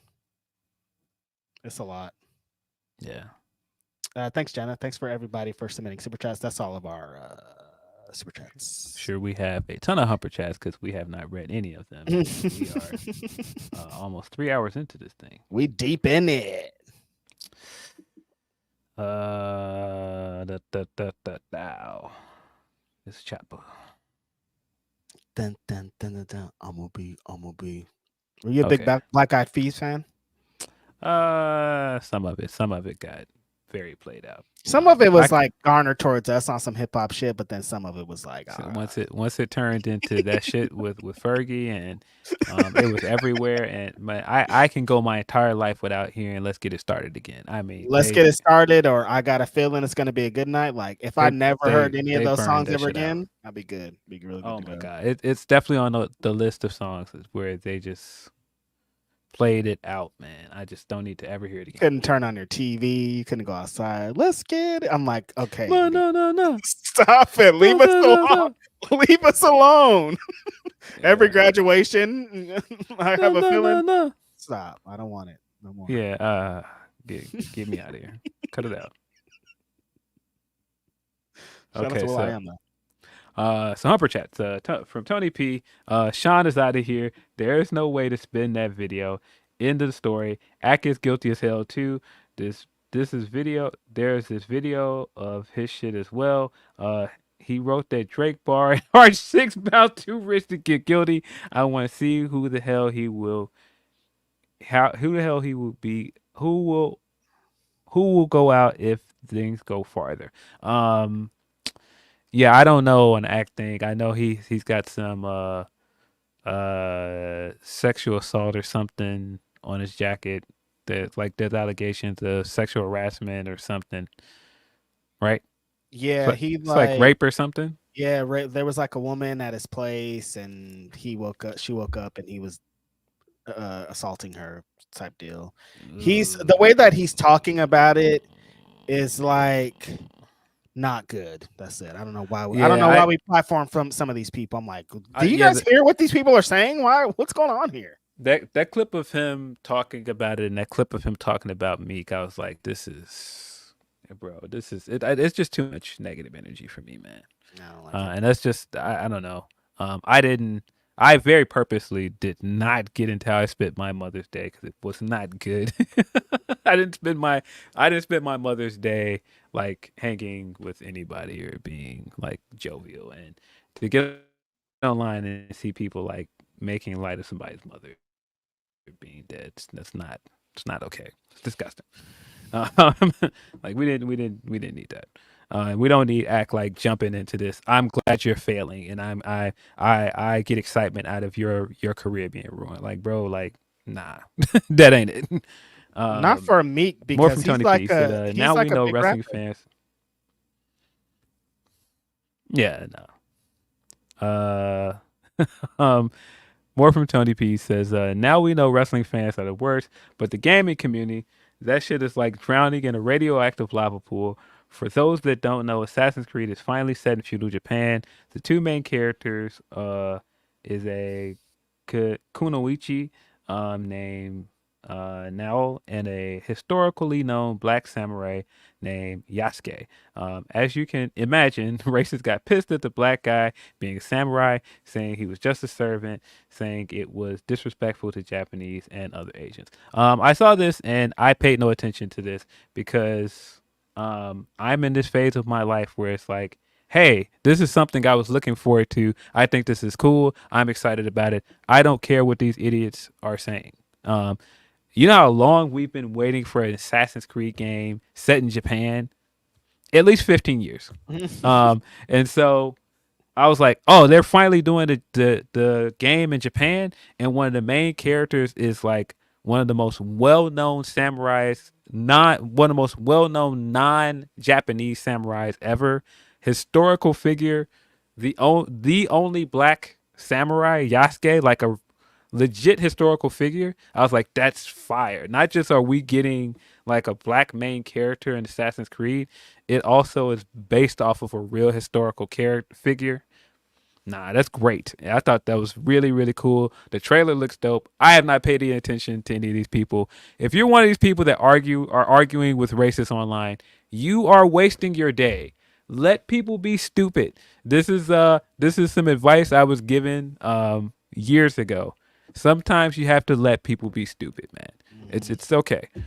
Yeah, no, this is I'm glad you're saying this, man. I think that sometimes we let reviews, we let all of this kind of shade us having joy. Like, oh, I'm really excited about this thing, and then you go online and everybody's everybody's shitting or some kind of dumb discourse is going on, and it kind of takes away from that experience. And we can't live our lives like that, man. If we get side about something and somebody else don't like, who gives a shit, man? I like this shit. What do you I hate when people like, I've gotten into that of like people trying to diss my music taste or whatever. Like, bitch, you ain't in the car with me listening to that. What does what you like have to do with what I like? And that's kind of like what the world has become of like, oh, you like that thing or you got this thing, and discourse. I can't be involved anymore. I'm done. Listen, man, we're winning. We're getting Yasuke and Assassin's Creed. Lupe is making an album entitled Samurai. He's got a song on there. If I read the track list correctly, one of the names of the songs is the number one headband, which is a reference to Afro Samurai. If you did not watch that anime, it's fucking awesome. We're winning, buddy. Y'all are homies. You're not you're not talking to Lupe somehow and being like, hey, you should do this, or like he knows about. No, it's just all coincidence, huh? No, I had a friend that was like a big Lupe friend, and she like watched all of his interviews, read a lot of his tweets, and we dated for a while, and she was just like, it's like weird how similar you guys talk, like how similar your like your thought process are, how much you are like on the same wavelengths on things. It's weird. And I was like, is that why you're dating me? Like, like dating me because you like are like a Lupe fan? And like, I don't know. You came in like, you're watching another Lupe interview? What's up? What's going on here? Yeah. But no, we of course bonded on us both being Lupe fans. More from that means there gotta be a Lupe tour. I gotta see Lupe off of this one then. I hope he's touring again. I think I'm gonna probably go to this Gambino tour to start. Oh yeah. I'm gonna get a ticket to that. Yeah, I think he's here in October. Mm-hmm. So yeah, I'm probably gonna go. Yeah, he's gonna be at the Chase Center. Dope. Look at my guy in arenas now. Came a long way. Come a long way from niggas not trying to hear his raps, man. Mm-hmm. More from Tony P. The funny thing happened. Actual Japanese and Asians started to light them up. Other Asians were saying, why you only want them in just stereotypical game roles. Japanese people were saying, basically, Yasuke was a samurai and calling the racist stupid. Yeah. I saw a lot of that, of people like trying to educate people on who Yasuke is. And I think the good thing that could come out of this is that more people learn of the mythos behind Yasuke and learning that he was a real person. Right. See, more from Tony P says, you can have your own choice for petty of week winners, because my winner is Nick Wayne. He was going to get his lick back from that home invasion. I love how the story of Swerve's sins are coming back for him like a monster out of a horror movie, which I bet he comes up with. Let's take a pause there. We got a bunch more Humper chats. But let's get into some Dynamite. Orion, bro. Lupe's rock band is called Japanese Cartoon. Not only did I love that album, but that's how we met. My friend I was just talking about, that's how we met. We met on Japanese Cartoons fan page. Oh, shit. So no, Japanese cartoon was fucking dope. I thought that album was great. I wanted him to make more music. I was annoyed with him when the album first came out, and if you followed it, the lead singer's name was Percival Fats, and he was singing in like this British accent. And for a while, he was trying to convince us it wasn't him. I was like, Lupe, that is you doing a British accent. What are you talking about? I can hear your voice, Lupe. Come on. He was trying to say that's not me. It's a different person. I think it's because he wanted it to be taken seriously. Totally. But I was like, no, this is clearly you. I don't know what you're talking about. I mean, because he was like at the rapping at a crazy level, and then you do that, people aren't gonna take it serious because that's how hip hop is, you know. Yes. Yeah, but no, what a great time period. That album was great. Yeah. I don't know if there's truth to that Night Fiend that Chadwick was supposed to play Yasuke in a live action movie. I remember that report being a thing. I remember that there was talks of making a movie about Yasuke, but bruh, Chadwick is already a legend. If he got to play Yasuke, Black Panther, James Brown, Jackie come on, Robinson. man. Jackie Robinson, all these other like great black historical figures, Thurgood Marshall, like, and save some for the rest of us. Chadwick. Yeah, honestly, man. Let somebody else go on. Rest in peace to the big homie. Yeah, Chadwick Boseman forever. But AEW Dynamite. I thought that this was a good week for Dynamite on the story side. I thought that they built up a lot of the stuff for the pay-per-view very well. Yeah. The matches were good, but I felt like this week the segments was hidden, man. The segments kind of carried the shit. Like the matches were great, but the segments were really, really great this week. That Roderick Strong Ospreay segment was fire, bro. Oh my God. The way that they transitioned the camera over one shoulder while the other one, like, yo, that was super heat. And like coming into that match, it was like people kind of expect the finish, know what's going on, not the super interested. But I thought that promo specifically got a lot of eyes on that match, man. Yeah, I think that got people excited for the match. I've been saying for the longest, all right, yeah, we all kind of expect Ospreay to win, but fight back, Roddy. And Roddy definitely got back in that promo, like, and he fought back. He came with a lot of fire in that promo, and I was like, all right, Roddy, like that was really good. Very excited for that match now. I was excited for it anyway, but I love the Will Ospreay being like, we've been in all these same locker rooms, we've done all these things, like everywhere that we've been, you've never respected me. And Roddy just being like, yeah, because you're a goof. Yeah, I love him like trying to puff his chest out and saying all of these things with his entire entourage and his entire faction behind him, and Ospreay's just standing there by himself saying all these things to him. I think that made it even better. I think all the storytelling that they're doing with that is really good. The Swerve and Christian segment after Swerve versus Brian Cage was also good. Yep.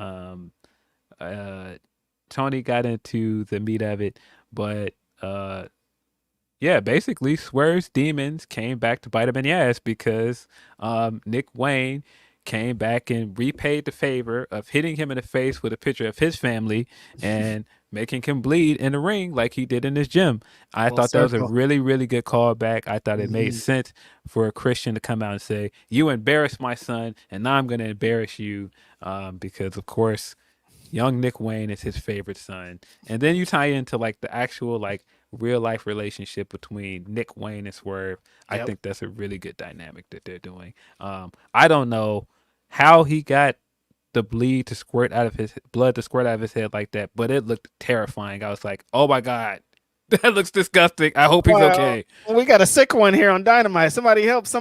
Yeah, that part was black wrestlers don't bleed a lot, and to see it, it's very rare you see that happening. So that was very scary for a little bit there. But yeah, I love the callbacks to that. I saw you guys talk about it a little bit on the Public Enemy show of when a baby face or when a heel wins a championship, it becomes baby face. It's just like, forget about all the terrible things that I've done before. Like, oh no, I wasn't just terrible 2 months ago. Now it's like, no, everything that you did to come up to this is coming back to bite you in the ass. If this is leading to a Swerve and Nick Wayne match, I don't know. I didn't read any spoilers. In Bakersfield, that will be super, super cool. I'm into that. But no, I thought the segment was really strong, and using Nick Wayne to do it, the blood on the picture, super strong stuff, especially coming into this needed a little bit more story end on why Christian was connected to this, and I thought this really connected him to it. Yeah, I thought that I think they're doing a better job every week of fleshing out that story and making it feel more and more like a main event storyline. I'm here for it. I think that match is going to hit at Double or Nothing. Also, the backstage stuff they did with Swerve before he came out, and him saying that this is him finally coming back to his home and coming to Washington and getting the Who's house, Swerve house, and you getting the crowd noise behind it. I thought that was really dope. Yeah. The elite stuff that ended the night was also good. Like we alluded to with the Darby stuff. I figured we'd get our replacement by the end of the night because we got the official news during Dynamite that Eddie Kingston is injured. He's got a fractured tibia. I believe that is the official diagnosis. Something that hurt. He put the picture online where he kind of looks like Drake and Degrassi in his wheelchair. But yeah, get well soon, Eddie, of course. But I think they did a good job of pivoting, bringing Darby in. I was very surprised to see that Darby is ready to go. Apparently, he's not cleared yet, but he should be cleared, I guess, within a week. Yeah, he's supposed to be cleared within this week. But yeah, I thought that was a good surprise in Washington to get Darby. And Darby has links to all of these guys. He has links to FDR. He, of course, has links to young Jack Perry because last year they were in the Four Pillars match at Double or Nothing. He also has in that feud with the Pillars. He made a point of referencing the Cali guys in his promo with MJF, and as we see, Cali guys are running amok. So I think that was a smart tie back. But I think the even funnier tie back of all of this is all of these guys are linked to CM Punk in some way. Of course, Bryan Danielson, longtime friend of CM Punk, he was the guy that advised. He was the guy to let him go. FDR linked to him on television because CM FDR, and then also he teamed with Sting and Darby. Darby, when Collision started, went to Collision and made a point of saying that CM Punk is my friend. What was CM Punk's first match in AEW? Darby Allin. So all of them, all four of these guys have a link to CM Punk, and they all are day one Collision guys. They were all on Collision when CM Punk went away. The guy that the show was built around was Bryan Danielson. So that makes the line of them going after all of this stuff happened on Dynamite of how dare you guys call yourself AEW? We're AEW. Yeah. I came up with the name AEW. We started this. I think all of this stuff is really, really great. I think the way that they're building this is good. I think that stare down from last week with both factions going up against each other was cool, and I think the way they closed the show this time was good. Okada versus Dax was just as good as I thought. Heater. Listen, I know people online don't like Dax, but bro, that guy can really wrestle, man. Yo. When it comes to that in ring thing, he's really good at this, man. Yeah, fuck all your politics, fuck all the shit that happens online, whatever. When that shit says ding, ding, ding, Dax is one of the best in the world. Coming off the backs of that Dynamite Kid match, what I thought was some fucking heat last week on Collision, and a match with Okada, every time that Dax has one-on-ones, like, he is on upper level, like not just like, oh, he's really good at this. Like, no, he's like excellent. He could be like in the conversation with the best wrestlers in the world if he was a singles wrestler for real. Yeah, nah. This match was good. I thought Cage versus Swerve was good as well, Mhm. but I thought the main event was heat. I thought the way they ended the night on that, the way Okada won by acting like he was going to get out of the ring to go get the belt and trick the referee, and the ref went to go put the belt back, and he kicked the rope and hit Dax with a low blow, finished him up with the Rainmaker, pinned him 1, 2, 3. Look, Okada's just a main event TV wrestler at this point because it felt like he's done this forever, you know? No, go figure. This guy that was the best wrestler in Japan for a minute is actually really, really good at wrestling. What a surprise. What a surprise. Yeah, no, the main event was good, but man, for people that have been saying where are we going with Mercedes, this Mercedes and Willow storyline is really good, man. I think all of the segments have been hidden ever since Dynasty, ever since we got to it and we've officially announced that that's the match. And the second this story kicked into high gear, all the segments have been hidden. I thought that this segment was perfect. I think Willow is doing some of the best character work of her career. She's doing some of the best promos of her career as well. That one liner at the end of that, yeah, really, really good stuff. I think we saw some online discourse with the Mercedes stuff as well. Yeah. How, she doesn't fit here, right? That she's doing the WWE entrance. She's still doing all of the naming conventions, all of the catchphrases and stuff from WWE, and it doesn't work. I very much think that it's intentional. She cares too much about wrestling to not do things intentionally. Right. And I think that everything she's doing, the way she interrupts people with her theme music, the way she comes out and steals the moment and starts ladling out the catchphrases, it's all intentional. The way she's doing the laugh and everything and all of the arrogance around it, it's very intentional. For her to big business Willow by saying, "Oh, you're a thing now?" No. I back when I was in Brooklyn and I changed the game when I did all these accolades. That's intentional, bro. You Mhm. don't think it's intentional that when Saraya came in and she was trying to big business Brit and she got booed for that, they didn't learn their lesson for that? You don't think that somebody creative was like, hey, this is going to get you heat against one of our top baby faces if you do that? If you That's come in with all that intentional. if you come in with that WWE shit, that over the top, the entrance, you're just like trying to get the catchphrase over, the chanting and everything. Our fans are probably gonna be against that because, like we always say, AEW fans love AEW homegrowns. And if you come in trying to come with that shit that you were doing over here, taking from what we've built, we don't like that shit. I thought this was strong on both sides. This is one of Mercedes' best promos too that she's had since coming to AEW.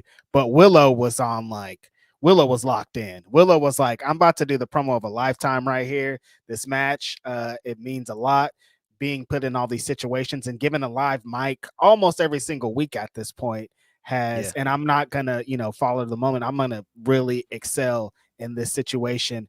I thought that it was super, super strong work from both women and built the excitement up even more for the pay-per-view. Like this, we've talked a couple times about main event, legit last match of the show main event a lot, and I thought this was a strong case for them to get it. Yeah, I agree. I think there's a very strong case that the women should get the main event because it kind of feels like one of those, if not now, like in the entire history of this company, on the 5th anniversary of Double or Nothing, to show where this company has gone. Mercedes is far and away the biggest female free agent you've ever brought in. Yep. You've got a long-term story that you've built here with this. I think this Her first necessitates match in the company, this necessitates a main event. And I mean, I'm sure that it's going to be a back and forth on what could be the main event, but I think there's a very strong case here. But yeah, there's too many things they're doing here that I think is intentional. I think Mercedes coming in and coming straight for the homegrown belt, and Willow kind of making the point that this is the workers' belt, this is the homegrown belt, and you're not going to just come in here and just big business and take it away from people that have been here longer than you that earned that spot. again, the crowd is gonna boo you for that. That's all part of the story. I don't think it's that the crowd is getting tired of her already, or that this isn't the intent of what they're doing. But yeah, I thought this segment was hot. Everything about it, that one-liner of last time we faced each other, I walked out as champion, you didn't walk out at all. And the smile she had afterwards with that little smirk and the smack and everything, the table bump, all of that was great. Yeah, it was really fun stuff. I'm telling you, Willow was locked in. That little smirk after she said it, I was like, oh yeah, she's cooking. It's what I assume. It's the face I assume Kendrick made after he went A minor. Most definitely. That is most definitely the face he made after that bar. But yeah, what a great segment. Strong episode of Dynamite all around. I think that there's a lot to be excited about with Double or Nothing. Anarchy at the Arena match has become a staple for the company. I think that match is going to be hot. This is Darby Allin's first Anarchy in the Arena. He's going to do something crazy. Yeah. Jack is in that spot now as well. Yeah. We got the announcement officially that we're getting the Copeland match with Malachi Black. I think that's going to be dope as well. I like the story that they're telling with that. I thought it was very funny that Black came out and was like, it's his ring. Give me that ring. Give me his ring. And I saw people that were like, what does this mean? And from his point of view, like, no, this was a wild dude before he got married. He was doing doing like the live sex celebrations. He was beating Ric Flair up on the road and all this other wild stuff. Like, he was out there. I didn't put it together. That was the story of this match of like your old homie that used to get down. Y'all used to get drunk and y'all used to get high before he got with his girl. Like, what happened? What happened to you? Now? What happened to you, bro? You used to be a lot of fun. Like, you used to walk around with vampires and spit blood at people. Like, what happened to you? You went and got married and got domesticated. And now you got kids. Like, what's wrong with you? You at Home Depot on Saturday mornings, just like having a nice little time. You at brunch. Like, bro, you used to be spitting blood. Yeah. No, what happened to you, bro? Like, so yeah, I think all of that stuff is good. And then you also had the ties to Copeland has had more than one spooky gimmick. So for him to be trying to recruit him in the House of Black, it makes sense. Malachi's like, I know you like this spooky shit, bro. I know you want to get down. I know you want to cut the lights off right now. I know you want to cut the lights off. You are dying to cut the lights off. You can't tell me you're not. I know you want to cut the lights off right now. Oh, that's hella funny, man. Got a spooky, man. Like, what is this spooky? Everybody want to be spooky. I know you want to cut the lights off right now. It's hella fun. Tony Storm continues to be fantastic. Cut the fucking promo of a lifetime as well. Had several one-liners in there. Yeah, great work. She's killing it, man. Shout out to Harley Cameron too, getting her little shit off in her couple matches that she's had. Yeah, no, she's looked good. She looked good in both those matches, I thought. Yeah, Saraya still being Saraya. I continue to say Saraya in the best role possible of being heel manager that is relying on the jokes and relying on the vibes. This is the best use of her. It just is. I mean, that's not to say that she can't still get in there and wrestle when need be, but their dynamic is really funny. It is. She's good in that position. I don't know if we want to hop back into Humper Chat. You got anything else from Dynamite? No, I think that's everything.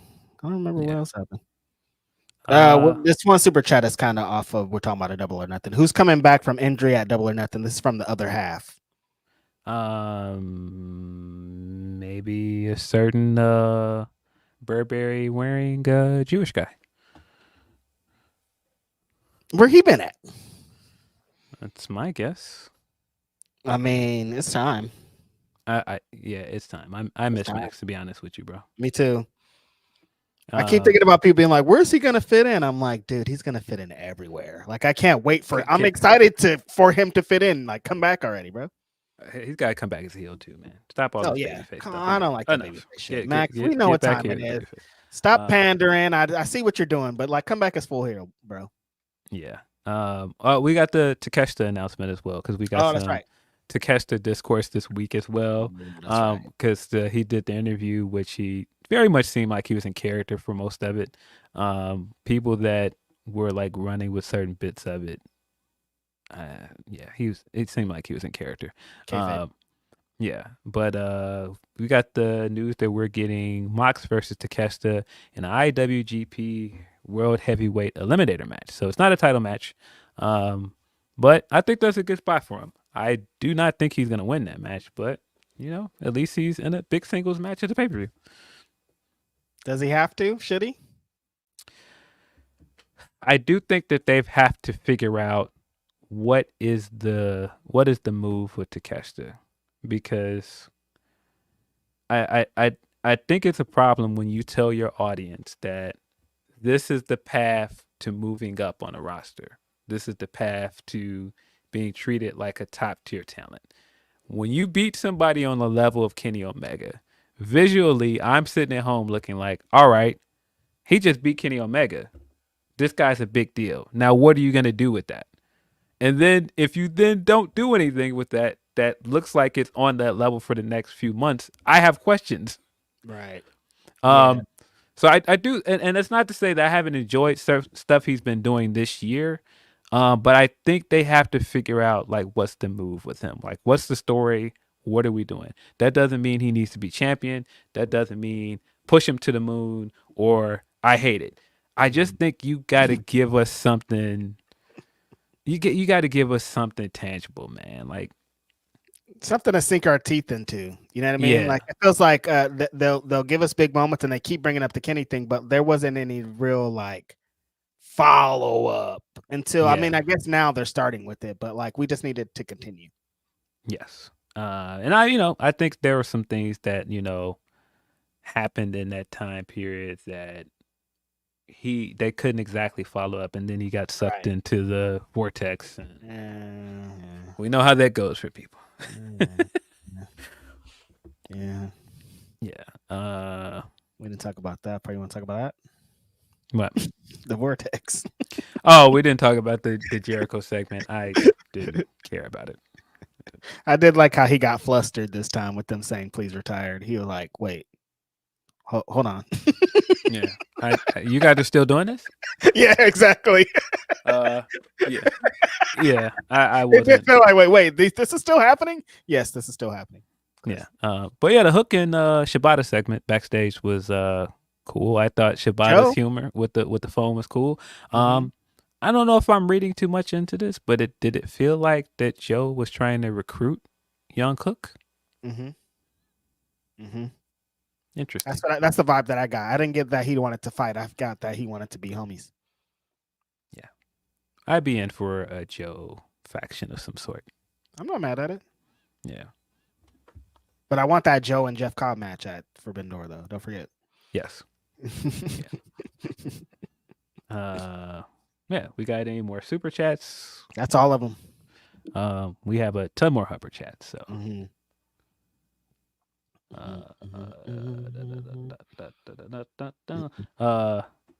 See, from Tony P says Darby was a good replacement for Eddie. I hope he and Athena get well soon. Harley is also a baller. I knew she could wrestle and been pleased so far with her work. Decent episode again. Still excited for Double or Nothing on the Ricky front. I don't know if I would jump and say she's a baller, but I feel you, bro. She looked good. She looked good in those matches. Totally.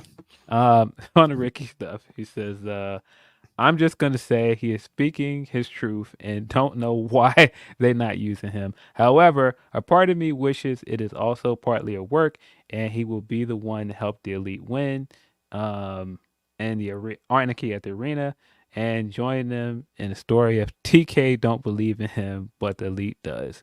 I think that sounds good in theory. But I don't think that he's working. I don't think that he's working either. And that scenario described there sounds like somebody else's spot. He rides a horse. Well, in character. Yeah, no, you can't. Well, first of all, you're not going to get invited to that club when you're in an interview saying you like CM Punk. Yeah, right. Those guys are the we hate CM Punk club. He's Yeah. not you're not invited over here saying that. He just did an interview saying he's the opposite. He likes him a lot. That's his Yeah, and you're a Collision guy. Mm. You were a big Collision guy. The biggest wins of your last year were on Collision. The Owen Hart Cup win, all of that stuff, that was on Collision. You ain't invited over here, Rick. Nah, not invited. I thought that this whole Eddie Kingston situation, like it happened, it like awful thing that happened, but it happened at like a almost perfect time for everything else. They happened to be in Washington the show after with Darby Allin. You know what I mean? Like I'm like, if you had to get this awful situation, what a great way to counteract it happening to be in Washington and Darby Allin and everything that he represents, as you described here. Like it's not like they just threw him in there. Like no, he almost fits more than Eddie Kingston does. He does fit more than Eddie, honestly. Yeah. Yeah. Let's see. Got some more from Tony P. He says the Jay winning discourse was funny on different levels. First, the same people that will whine if TK booked a match like Gunt versus Ilya free on TV are the same ones that are complaining that Jay won and they aren't getting the pay-per-view match. I actually think it's kind of opposite. I think a lot of the fans that would want that kind of match on Dynamite are the ones that just want them to just get to that match. Yes. I think those kind of people don't care about waiting for the pay-per-view. They just want the match. I want it on free TV. I don't fuck about the pay-per-view. Like you're gonna do something dope at the pay-per-view too. That's what wrestling is. Yeah. He says they pushing Jay and Yeet too much. Again, I will say Cena at Bryan. My only issue with that match was that I felt it was too short and Jay didn't have thousands of stars like most people do after facing Ilya. Oh, I think he means scars. Sorry. Oh yeah. Yeah, that's what I'm saying. It's for me, it's not so much whether I like Jay or not. It's just the matches are kind of underwhelming. I thought the match wasn't great. It wasn't bad, but it just that was the funny part is that was the other side of the discourse, Phil, of like that doesn't matter. Like it doesn't matter that about his matches. Like we didn't get into that part of like there was a whole another side. They were like, oh, how many world champions have we had that weren't that great in the ring? And it was like, if that's where this discourse is leading, I don't want no parts of this. Yeah, I did see a bit of that, and people were like, moves don't matter, and blah blah blah, and I was just like, I don't think that's the issue here, guys. I don't, because I think he was working fine. Because the issue I have with the pacing of his matches right now is it doesn't feel natural. It feels very contrived and very gimmicky. And it's it's my turn. Okay, I'm gonna get into this. All right, let's get into this part right here. It doesn't feel like a naturally moving wrestling match. It doesn't flow naturally. And I think what was working for him when he was still in the Bloodline and he was doing the singles matches is the matches were heavily based on story. That's why people like those two Roman matches, because it was story. And like, yeah, there's storytelling aspects to what they're doing, but they're just kind of overplaying their hand with the Yeet stuff, man. Yeah, I think there's a spectrum of Jey Uso. Of like, there's that story stuff, which I think he's really great that he did with Roman. And then there's the Uso stuff, which is kind of balls to the wall, like fire, fire, fire, fire, fire. And the Yeet guy is neither one of those. Yeah. And when I think of what a Dragunov match is, like, I want to see Dragunov, like, I want to see him go out there and wrestle violently and force somebody out of their comfort zone. And I don't feel like to work his match. Yeah, and I don't feel like we ever got that in this match. And that's why I feel like it kind of underdelivered. And that, again, that's not a knock on Jay. It's just the way that they're currently pacing his matches that I don't really like. And if anything, like knowing WWE and their schedule and how many matches Jay has to work, it's probably way better on his body and shit to work like that. Yeah. I'll just do punches and kicks. Yeet. Yeah. Now, can we simply talk about how being the Yeet guy has affected the presentation of Jay and the way he wrestles? Also, how WWE tries to market something organic and the process of waters it down, bastardizes it without understanding it in the first place. Yeah, I mean, it's basically what we got at that. Yeah. I feel like the main issue here is that his matches feel a bit too gimmicky, Mm-hmm. and I don't think that it's necessarily helping him.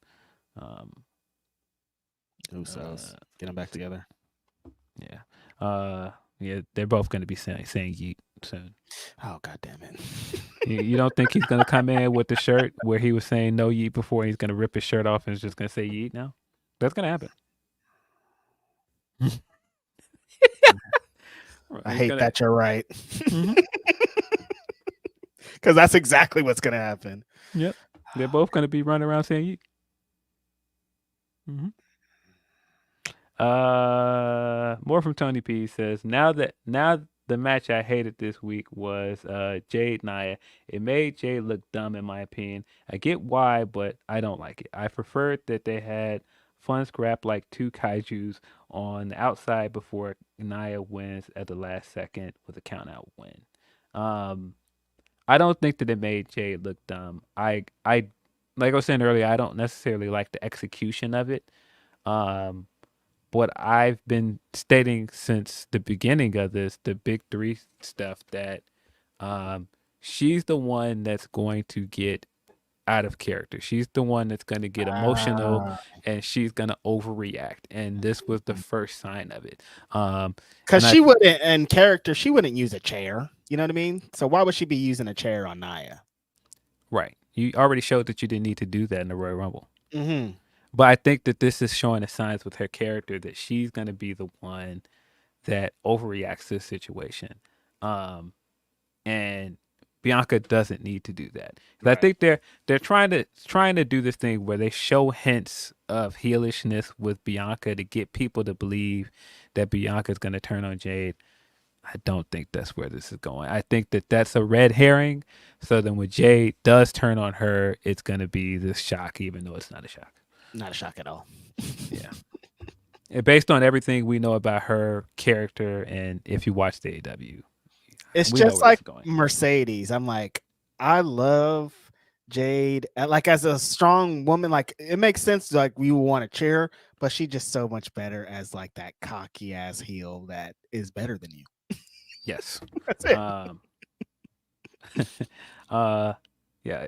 He also says, also, now that I think about it, Phil, remember when I asked if Bianca was possibly supposed to lose before the IG clip of Tiff got out? We had no clue. But if she was supposed to lose that to Tiff, I now wonder if Nia Jade was also changed. Yeah, I definitely think that they called an audible in one of those matches. Mm-hmm. Again, I have no proof of that.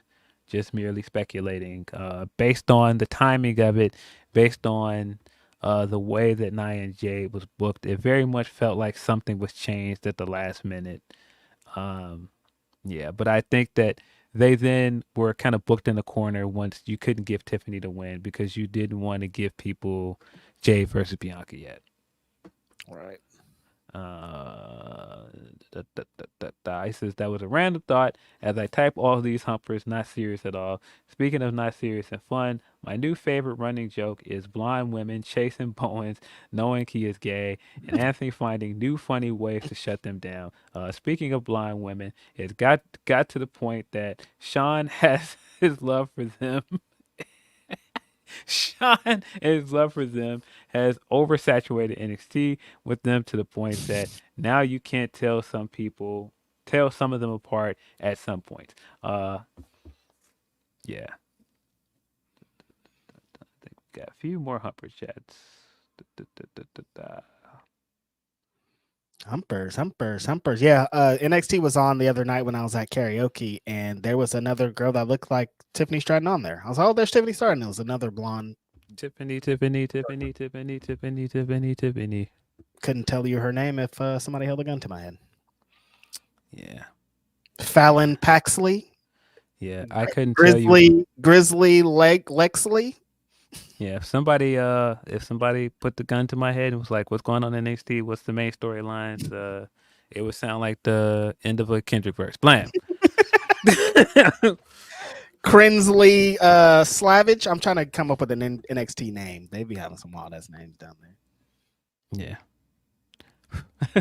Got two more from Tony P. Says, on another thing I hate, why not just make the Saudi match a world title match in their first place? Most of the shit they did to get to that point was pointless. Also, Cody, why you sign a fucking contract without reading it? Also, speaking of Cody, I get the fighting champ is a sub story after years of Roman. However, if they don't give this man a long term storyline, it if it doesn't have one soon, I will start to believe they had nothing for him except Bloodline stuff. I definitely think that they're getting back to something Bloodline related by SummerSlam. I wouldn't be surprised if Roman is back by SummerSlam, and that's where we get the next Roman match. I wouldn't be surprised if the match for SummerSlam for Cody is the Roman rematch. Yeah, kind of how I feel too. Like they're just waiting to get back to the Roman shit.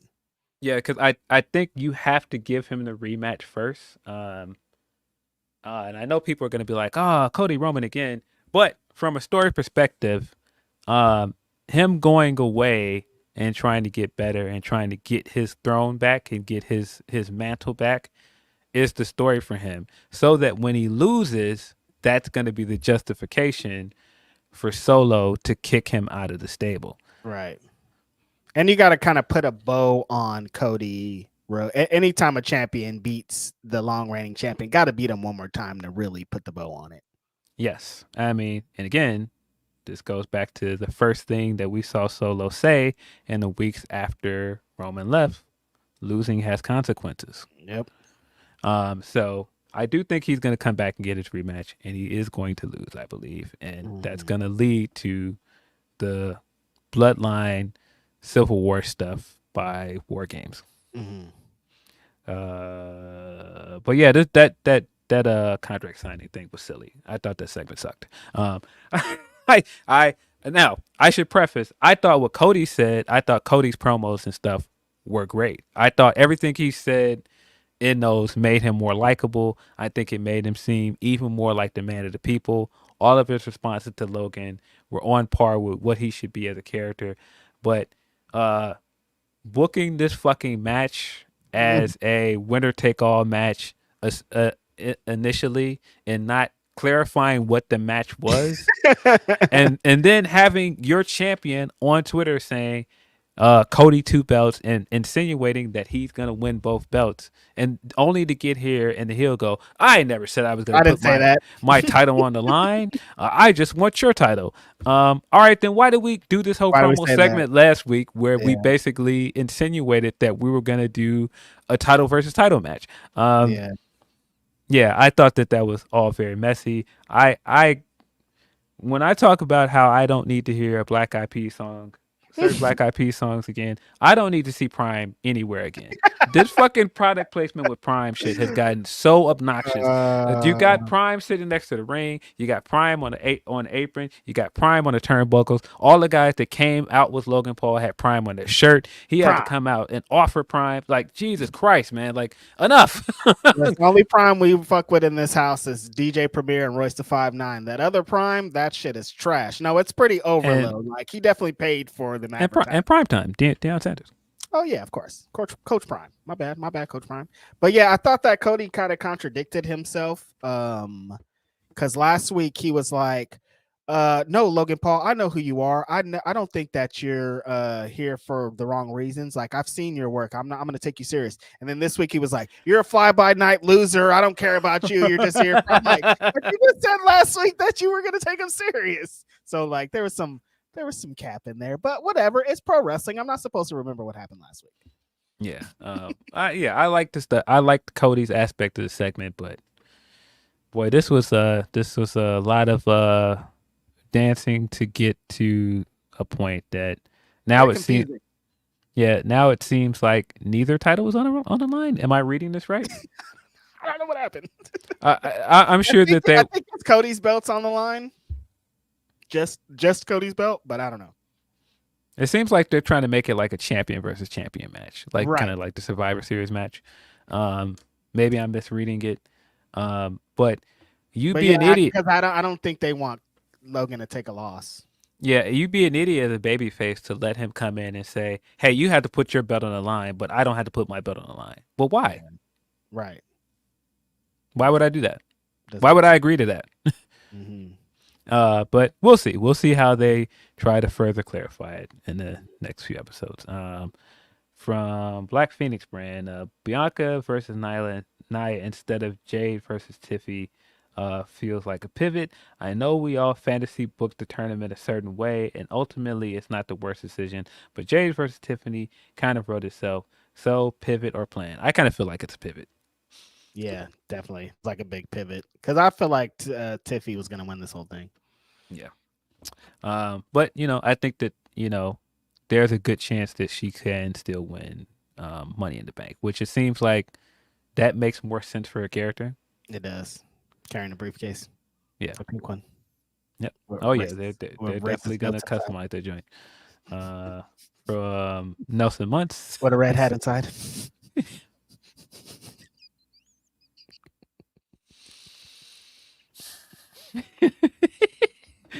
From Nelson Muntz, he says, "What a week! Soldier Boy dunking on Meek Mills with one tweet. King Combs making hip hop history by snitching on himself as his dad, and his dad with a diss record. Academics finding out he's truly compromised, and Stephen A. looks real dumb for defending Diddy. I did not see he did that. What happened? Stephen A. defended Diddy. I did not see that. No, I saw a video and he was not. What? Was I watching that video wrong? Was I high when I was watching that video? Because I saw Stephen A on his platform and he was bringing up the video and I thought he was condemning him. I think he means that he defended him before the video came out. Oh, defended. Yeah. I mean, there was a bunch of people that did that. Yeah, I saw a lot of people that were apologizing to Cassie. Like I saw Slim Thug apologize because I did see Slim Thug defending Diddy, and it looked crazy. Yeah. Yikes. And last one from Nelson Muntz, he says, "Can we please be honest about Ricky? His match with MJF was forgettable. His feud with Punk was lukewarm. His best stuff was with Hobbs. Yet this guy thinks he can be a top guy when he's not even world class in a match or as good on the mic as Eddie." Nelson, be nice. No, coming back to the screen and seeing you put on chapstick while telling him to be nice is really funny. But I think his best match was the Bryan match at All Out. Of course. But it's Bryan. But people can't say that. What's their best match? If you say Bryan Dancer, you can't pick another one. But yeah, I think that Ricky has his strengths, and I think that I don't think that they're playing to his strengths currently. I think that he's a good talker. I think he's a good character guy. He's a vibes guy. And I think he can have good matches. I think he can do memorable spots.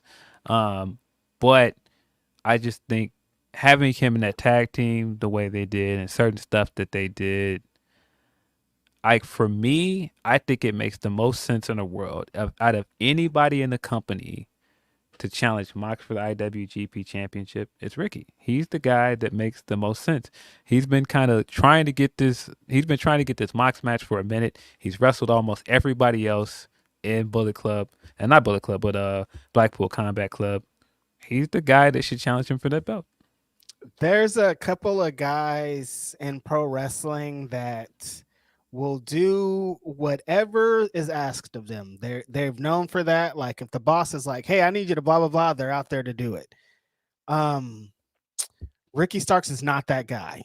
The issue is that it shows on Ricky's face, and like when you know that he doesn't want to do it, you know that he don't want to do it. And I just wish he would not do that. Like it's okay. Like sometimes, like your spot, like you just have to be in this position because that's the way the world ends, or that's the way that the world lands in pro wrestling.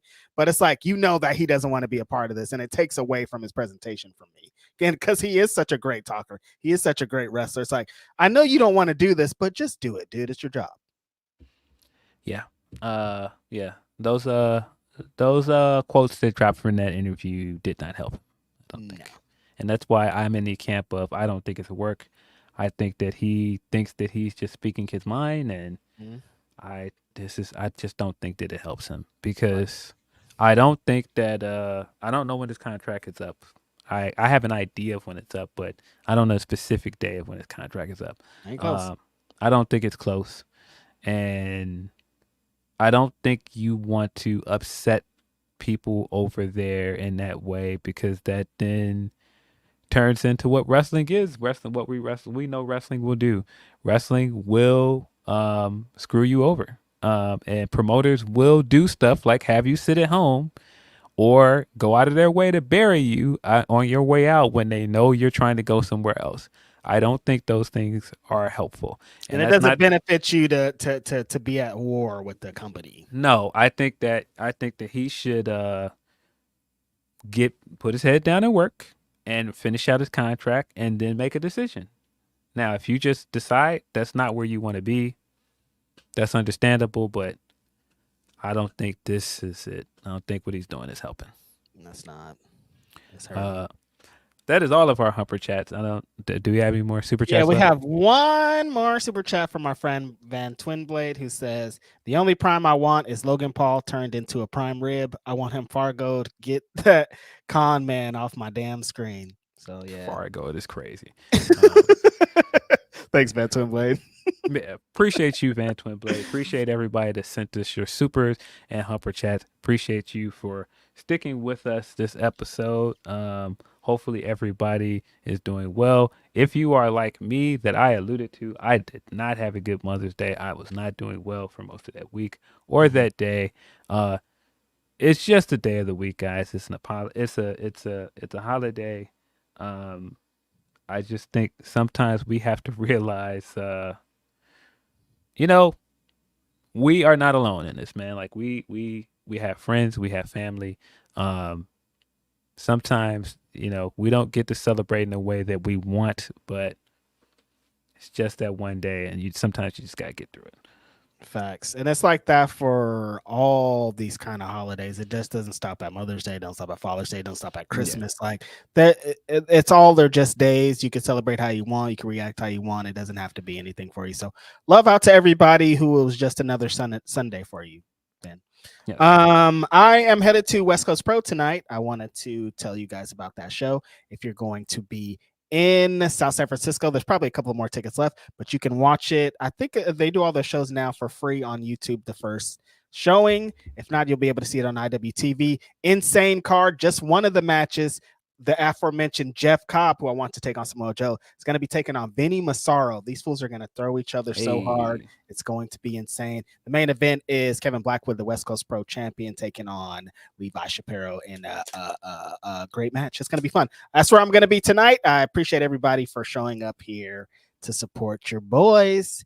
Y'all are cool. Nice. I think I saw one more super chat pop up on my screen. Oh, you did. Broadway Joe said, "Damn, Phil just told Ricky to shut up and dribble." LMAO. I know, not as harsh. Not as harsh. Not all the way. Not as harsh. I just think that you just gotta get through it. Just work through the rest of your contract and figure it out. Like I think Mox had the best. I think he had the best plan of action once he figured out he didn't want to be there no more. Just like, hey, man, let me just work through the rest of this contract and then go off and do things that I want to do somewhere else. And look what happened. Worked out pretty well for him. Very well. That's it. But yeah, this has been Grapsody, guys. Appreciate you guys as always. I don't know if we will be back next Saturday at this time spot. But we will have an episode next week. I don't know what day it will land on, but stay tuned. But for now, you know what it is. This is Grapsody. I'm Phil Lindsey. It's Righteous Reg. We are out.